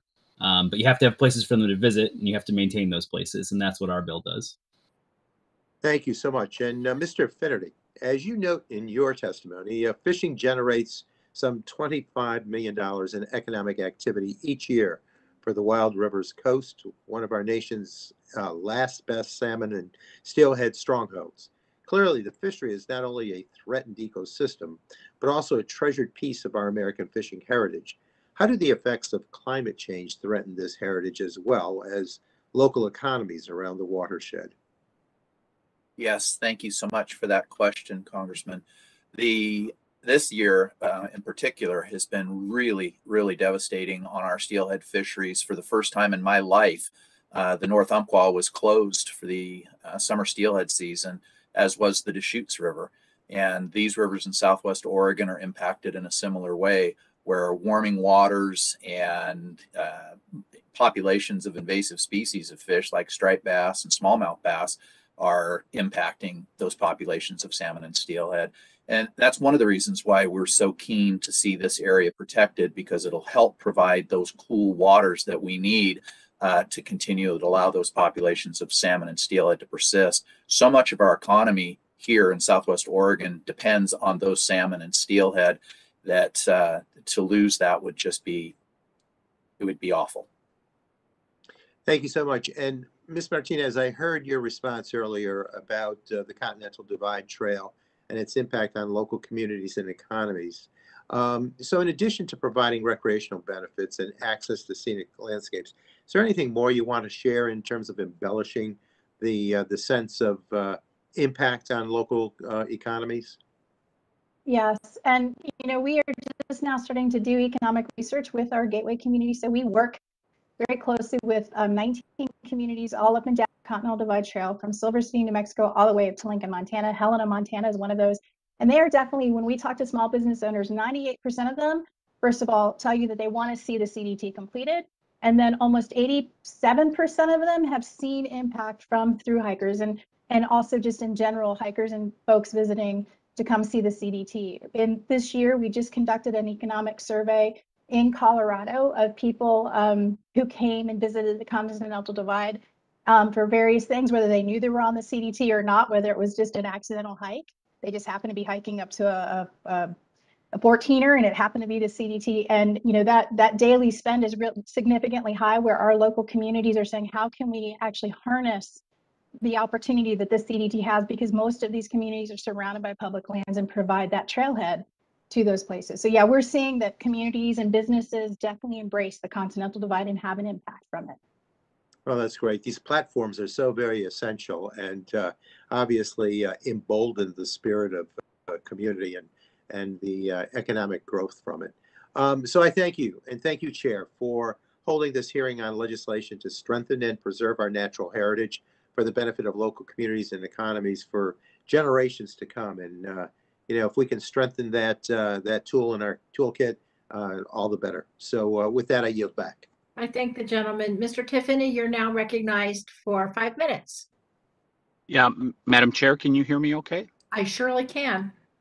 Okay, terrific. Thank you. I have a question for Mr. Deyoung in regards to HR 980 that will lock up about 100,000 acres of land. Mr. Deyoung, do you think the federal government will stop here and not lock up more land should this legislation be signed into law? Thank you for the question. We're presently at 70-something% here in Josephine County that's already controlled by the federal government. We try to work with them at every corner because we have a lot here to preserve. But as I said before, the devastation of the forest management in our area and the impact on the economic value it cuts so deep. I think I can if I just were to put something in perspective, before the spotted owl and we were on timber receipts just did some history in the 1974-75 budget. We received somewhere in the neighborhood of $11,076,000 from timber receipts and ONC8 distributions. That in today's dollars, at the county level, in today's dollars, that would be $56,474,000, approximately 1/3 of our total budget here in Josephine County. As it is what we receive both with forest payments and secure rural schools, which we get from Senator Merkley and his efforts to kind of repay us, help us along the way. In 2020 through 2021, we received roughly $3.7 million total, which actually comes out to 2.2% of our budget. So you can see that the timber situation went us from 34% of our budget to 2.2%.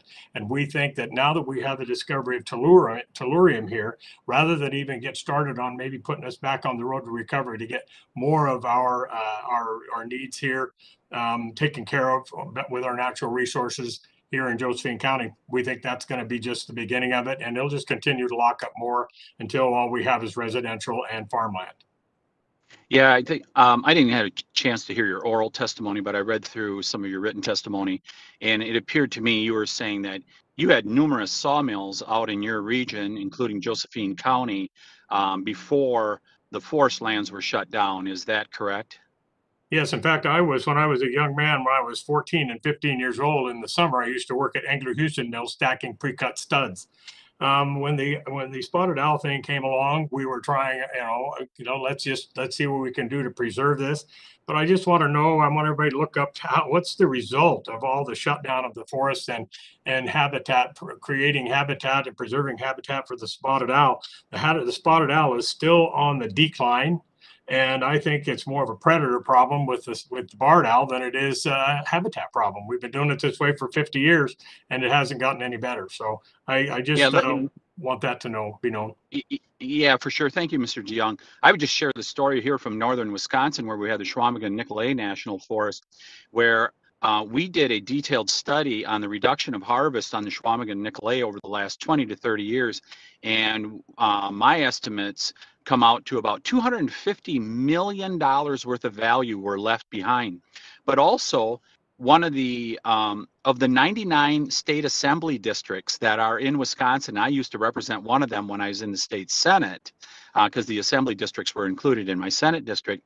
The second greatest loss of population was in one of the assembly districts where the Chequamegon-Nicolet was so important for timber harvest, and we saw many sawmills, much like the story you're telling from Oregon, that closed up. So a tremendous value that was lost, and this continues apace. And I would just say to this committee that we're going to see the same thing here in the upper Midwest. When we think about the tremendous reserves that are in Minnesota, Wisconsin, and Michigan in terms of our mineral wealth, and I would say people should really pay attention to what's going on in Josephine County, because I'll guarantee you with the current mode of operation of the majority party in the Congress of the United States, they're going to try to lock up even more of this land, which we've seen the incredibly harmful impacts that have happened to the economy, but also the environment. Because one other story that's really interesting coming from the Chequamegon-Nicolet,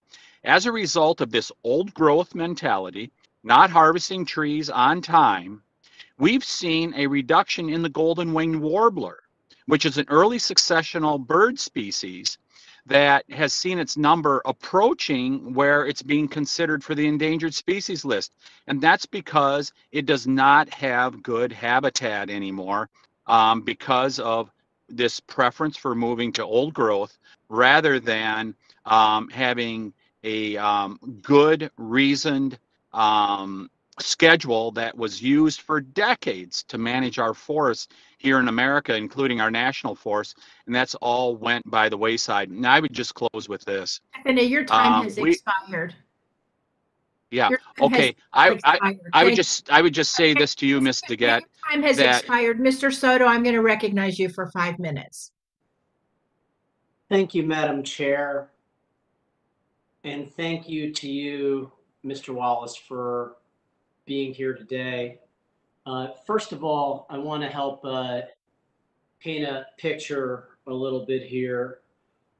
How critical is the Kissimmee River watershed to the Florida Aquifer and our water supply? Thank you, Congressman. I don't think we can overstate the criticality of the Florida Aquifer and its relationship to Kissimmee River. Our geology and our limestone base simply means that having surface water through our normal restoration channels is critical for the protection and security of most of Central Florida's drinking water with the Floridian Aquifer. Absolutely. And with the fastest growing district in the nation, we certainly could use not only sufficient water, but also to be able to protect our still pristine and now restored lands. Give us an idea of the kind of recreation and tourism effects of the Kissimmee River and the Kissimmee River watershed that the Nature Conservancy has a main conservation piece of. Thank you, Congressman. I think first of all, from a habitat standpoint, Florida has enjoyed a very solid understanding that our native and threatened and endangered species all need paths to go up and down our migration chain. And the restoration of the Kissimmee River has been an invaluable tool down the spine of the center of the state of Florida for providing that migratory pattern for everything that we are working to preserve and protect. And on our Disney Wilderness Preserve, we have helped maintain and grow the habitat for the threatened and endangered scrub jay, as you mentioned in your opening comment. Keeping this land in its natural setting and getting it back to a more natural setting and provide all of that habitat. And in terms of recreation, sir, it is boundless, as you well know from your kayak trip on the Kissimmee. As a person myself who has spent a great deal of time on the Kissimmee, the bird watching, the fishing, and also, if I may say, Congressman, the compatibility with agriculture in many cases out here has been a very valuable tool, along with the other kind of offshoot thing that we don't always get to talk about, but we do have a very large military installation on the banks of the Kissimmee River, and allowing the Kissimmee River restoration to maintain and grow has allowed buffering for the Avon Park bombing range to continue to allow for a very successful training program at that military installation near the Kissimmee. And I'm glad you mentioned Avon Park Air Force Base. I got the opportunity to go down there, speak with the head colonel in charge. And in addition to being a bombing range, its 100,000 acres are tasked by the federal government to help with endangered species. At first, it seems incompatible until you realize it's just a small area that's a bombing range. And the many other, literally tens of thousands of acres, are really pristine. So I'm proud that our Air Force does support this and is consistent with the mission there. And then the local ranchers, we know for years our local ranchers have been some of the best conservationists, owning large swaths of land with a low intensive type of agriculture, cattle grazing on grass. How important is it for local water supply for ranchers, and how compatible is ranching with the area around the Kissimmee River? Well, Congressman, if I may say, just last week, the Nature Conservancy announced another partnership with the Ravenswood Ranch in your district, helping use REPI funds from the Department of Defense, because we feel so strongly that having a low intensive ag operation is so compatible with the natural environment. And quite frankly, sir, having pasture grazing operations done on this property is perhaps one of the most beneficial to our surface water recharge areas, which are so critical for that part of the world. And so I hope you'll always find us, showing how compatible ag and conservation can be with protection. I'm glad you helped me paint that picture. Members, this area is flanked by both conservation lands and major ranching operations. Our ranchers have helped with conserving this. In fact, the Nature Conservancy's land, which I've hiked on dozens of times, as well as the rivers over there, gotten to kayak on, are part of our big champions on this. So what we're really trying to prevent is giant condos and urban sprawl going miles south of the urban corridor. But conservation, recreation, agriculture, definitely here to stay, and I yield back. I think the gentleman chair now recognizes Mr. Moore for 5 minutes.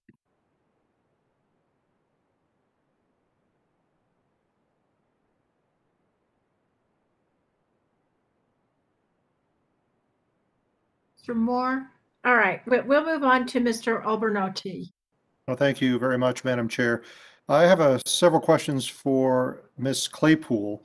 As I testified in the previous panel, I am very excited about the potential designation of the Route 66 National Historic Trail. Route 66 runs through a majority of my district, and my constituents feel a deep historical connection to that route. And so this is something that I'm very proud to support. Ms. Claypool, in your testimony, you had mentioned that despite increases in funding and partnerships to promote Route 66 tourism, that awareness is still deficient. Can you explain a little further some of the ways that this new designation would help increase awareness about Route 66, and in particular, how it will help economically revitalize the communities like the ones in my district that are along that route? Sure, absolutely. Well, I'll speak directly as it relates to Illinois. We actually are one of the only states of the 8 states that has paid employees overseeing the road. Most of the other organizations are all volunteer, and to be able to have someone that sole job is to promote the road becomes very difficult. I know here in Illinois, I work tirelessly to reach out to our tourism offices and make sure that we are providing them all the resources they need to share what Route 66 can do for their community. I see that a national designation would, like many of the other national historic trails, it just brings a level of awareness that is just not out there right now. I started with this organization a couple years ago, and I'll be very honest with you, it wasn't I didn't hear about Route 66, like we should. The history that this road has is something that no other road can offer. I work very closely with our 90 communities that we serve in Illinois, and like the communities in your area, these are small rural communities, maybe some of ours under 2,500 people, but they have these wonderful downtown main streets, and to be able to provide them some economic development tools, some additional ways to teach them how to leverage this road.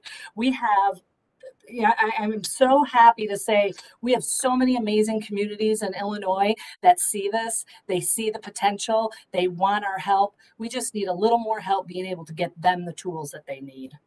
Right. Yeah, I completely agree. In my district, near the terminus in San Bernardino County, I have to say I have a lot of constituents who aren't even aware of the existence of the route and the fact that there are so many things to do and see along that route. So that's one of the reasons why I'm so excited about this potential designation. Continuing along that line of questioning, can you talk about some of the partnerships that you've had success with in preserving the route and promoting awareness of the route? So here in Illinois, we work with the Department of Natural Resources. We also have an organization called Landmarks Illinois, in which they work to, preserve historic landmarks that, have since kind of gone by the wayside. We were featured with them, I believe it was in 2017. We are also working, my organization specifically is beginning to work closely with Illinois Main Street, and they are a branch of Main Street America that, like so many of our communities are these Main Street America communities that are road, traverses. And the partnerships between those have, for me, I've just started developing them, but they have been both ways very beneficial. With the start of the Centennial Commission here in Illinois, for example, that is something that is really going to help us get the word out. I know they're doing that across the road. I know all the states should be developing commissions. And I know that the Road Ahead Partnership, the nationwide partnership, the nationwide organization that oversees the road, they have been just a force for our road, not just for Illinois, but all 8 states. What I have found is that the willingness is out there, the partnerships are out there. You've got to call on them, you got to talk to them, you got to ask for the help. And this designation would just make my job and the rest of our jobs trying to promote Route 66 that much easier. Right. Well, thank you for the testimony. And Sure. certainly we have a lot of local organizations here in California that would love to join in the fight should this Great. designation become law. Madam Thank you Chair, for the yield back. questions. I thank the gentleman. Ms. Leche Fernandez, you are recognized for 5 minutes. Thank you so much, Chair DeGette, and thank you to our witnesses for being here.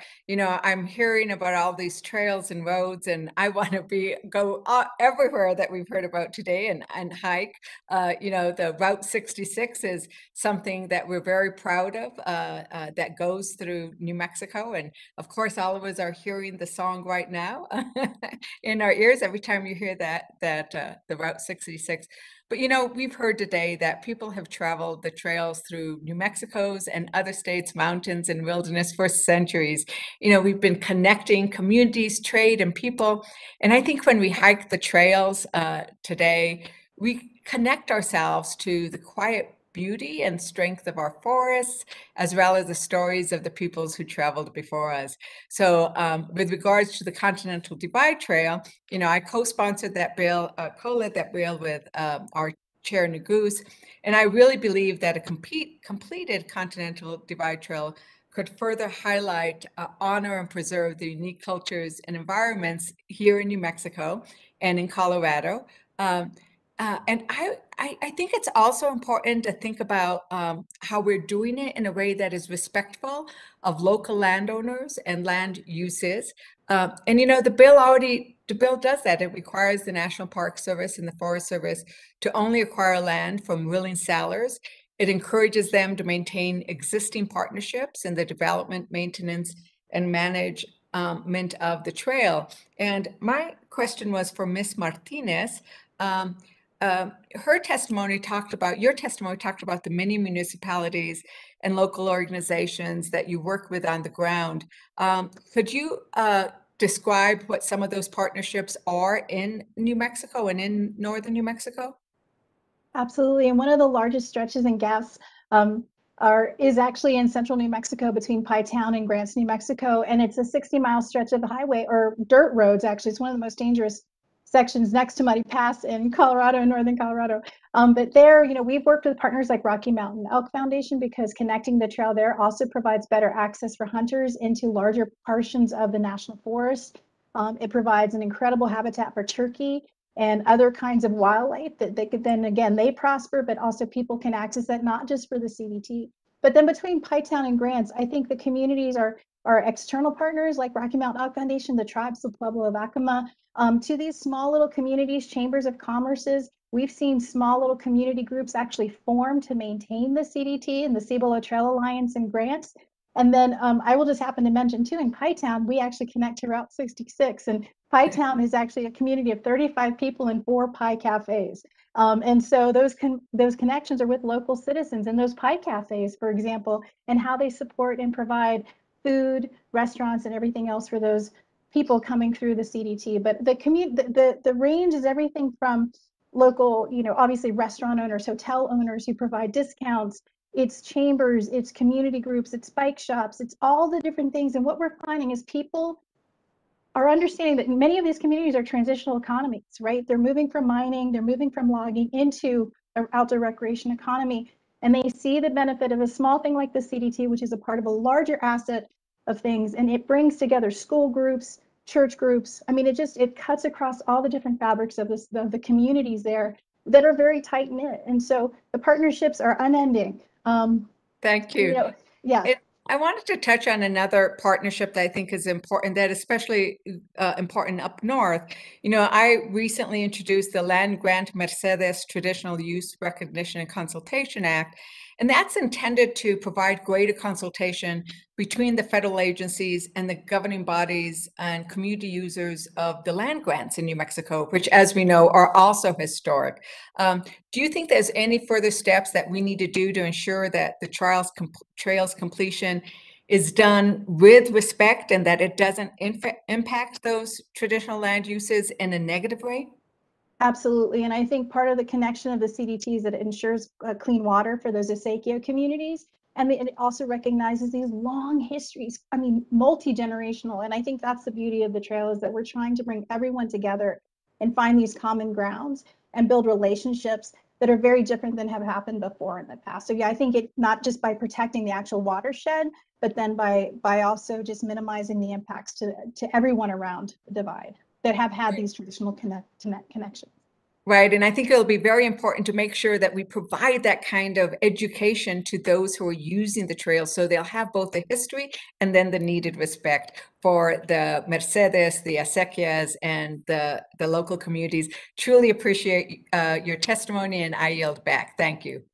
Thank the gentlelady. Mr. Moore, are you with us?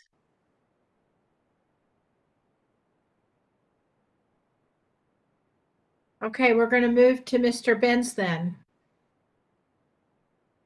Thank you, Madam Chair. And I just have a couple of questions for Commissioner Deyoung. Commissioner, there seems to be some confusion over what your community thinks about this. Though we've been told by Mr. Finnerty that there's broad acceptance and support for the withdrawal, and we're hearing from you that there isn't. Which is it?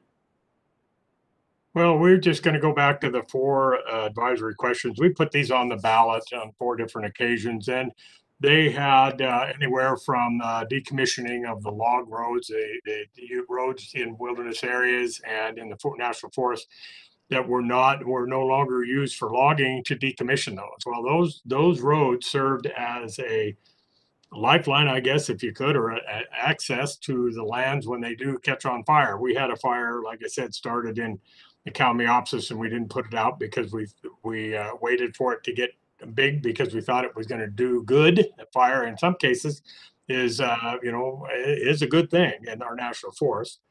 But this thing got out of control real fast, and we had just recently the Slater fire that came over from Happy Camp and threatened the whole community of Cave Junction. They completely evacuated the small community of Takilma. When the fire was finally put out, we wanted to get in there and salvage log and create a safety corridor for that road that goes across from the Rogue Valley to Happy Camp. And that was met with environmental concerns. Our U.S. Forest Service gentleman, Scott Blower, he put together a safety corridor and logged that.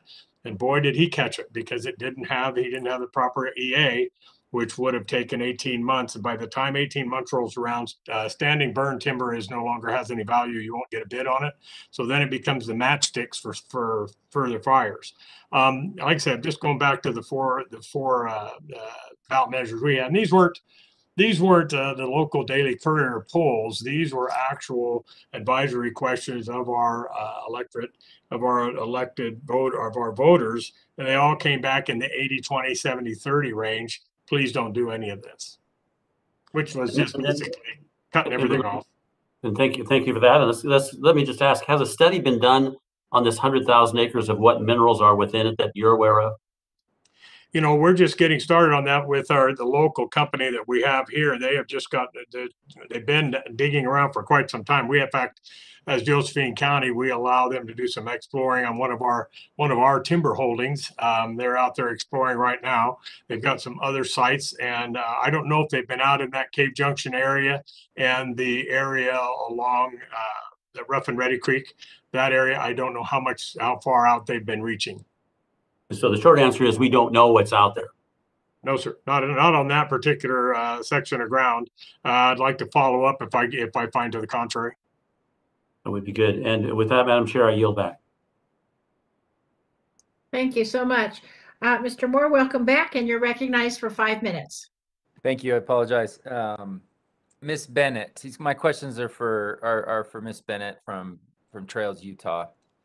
I appreciate your testimony, and it's always nice for the garble. Oh, trust me. Let those without the first, with no sin, cast the first stone. I was proud to sponsor the Bonneville Shoreline Trail Advancement Act. Obviously, Congressman John Curtis is a strong focus. He's relentless at the things that he believes in, and really excited to be able to jump on his legislation. One aspect of the bill that I particularly appreciate is the strong local support that we have here in Utah for this. For my colleagues on the committee, can you just name a few of the coalition groups and some of the key stakeholders that are very supportive and excited about this? Well, beyond the grassroots groups along the Wasatch Front, we've got Draper City, the city of Alpine. We've got the governor of the state of Utah. And then we have a lot of local groups, the Harriman Trails Alliance in the southern part of the valley, the Draper City Trails folks, the Bonneville Shoreline Trail Committee, Trails Utah.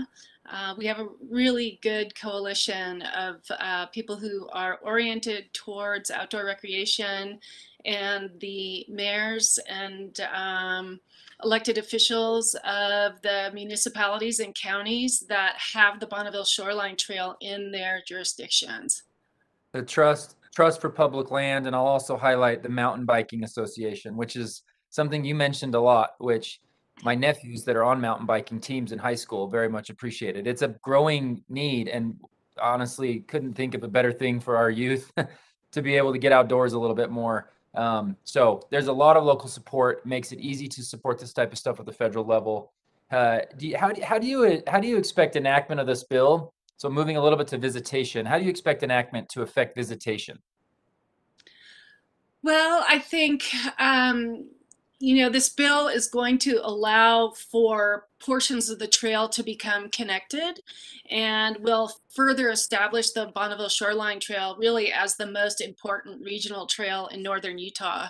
I think as such, it will be an attraction for, those people who are traveling to the state to experience our trails. Mountain bikers, we have a huge number, thousands and thousands of people that travel to our state with their mountain bikes each year. And I think once we get some of that really regional connectivity, it will be very enticing for biking and hiking tourists around the country to come visit. I think the economic output it's an easy thing to support. It's an easy thing to encourage, but outside of the economic output, as you kind of close, and this will be my last question, can you just share what other types of positive outcomes and benefits that this recreational opportunity will have on individuals and communities? One of the corollaries I like to draw with trails is that trails very much function as sort of a front porch for us in this day and age. We don't sit out in our front porches in our neighborhoods much anymore. Everybody's too busy. But when you have access to those local trails, it's really where you get to run into your neighbors with their kids, with their dogs. Trails really help foster a sense of community. And in Utah, we always tout the benefit of trails for our tourism economy. But really, I think what we're finding increasingly is that trails really help bolster communities, keeps people fit and active and healthy, and we can all use more of that. We saw through the pandemic, it just increased appetite for getting outdoors, and the overall effect that it has on our mental well-being and overall wellness.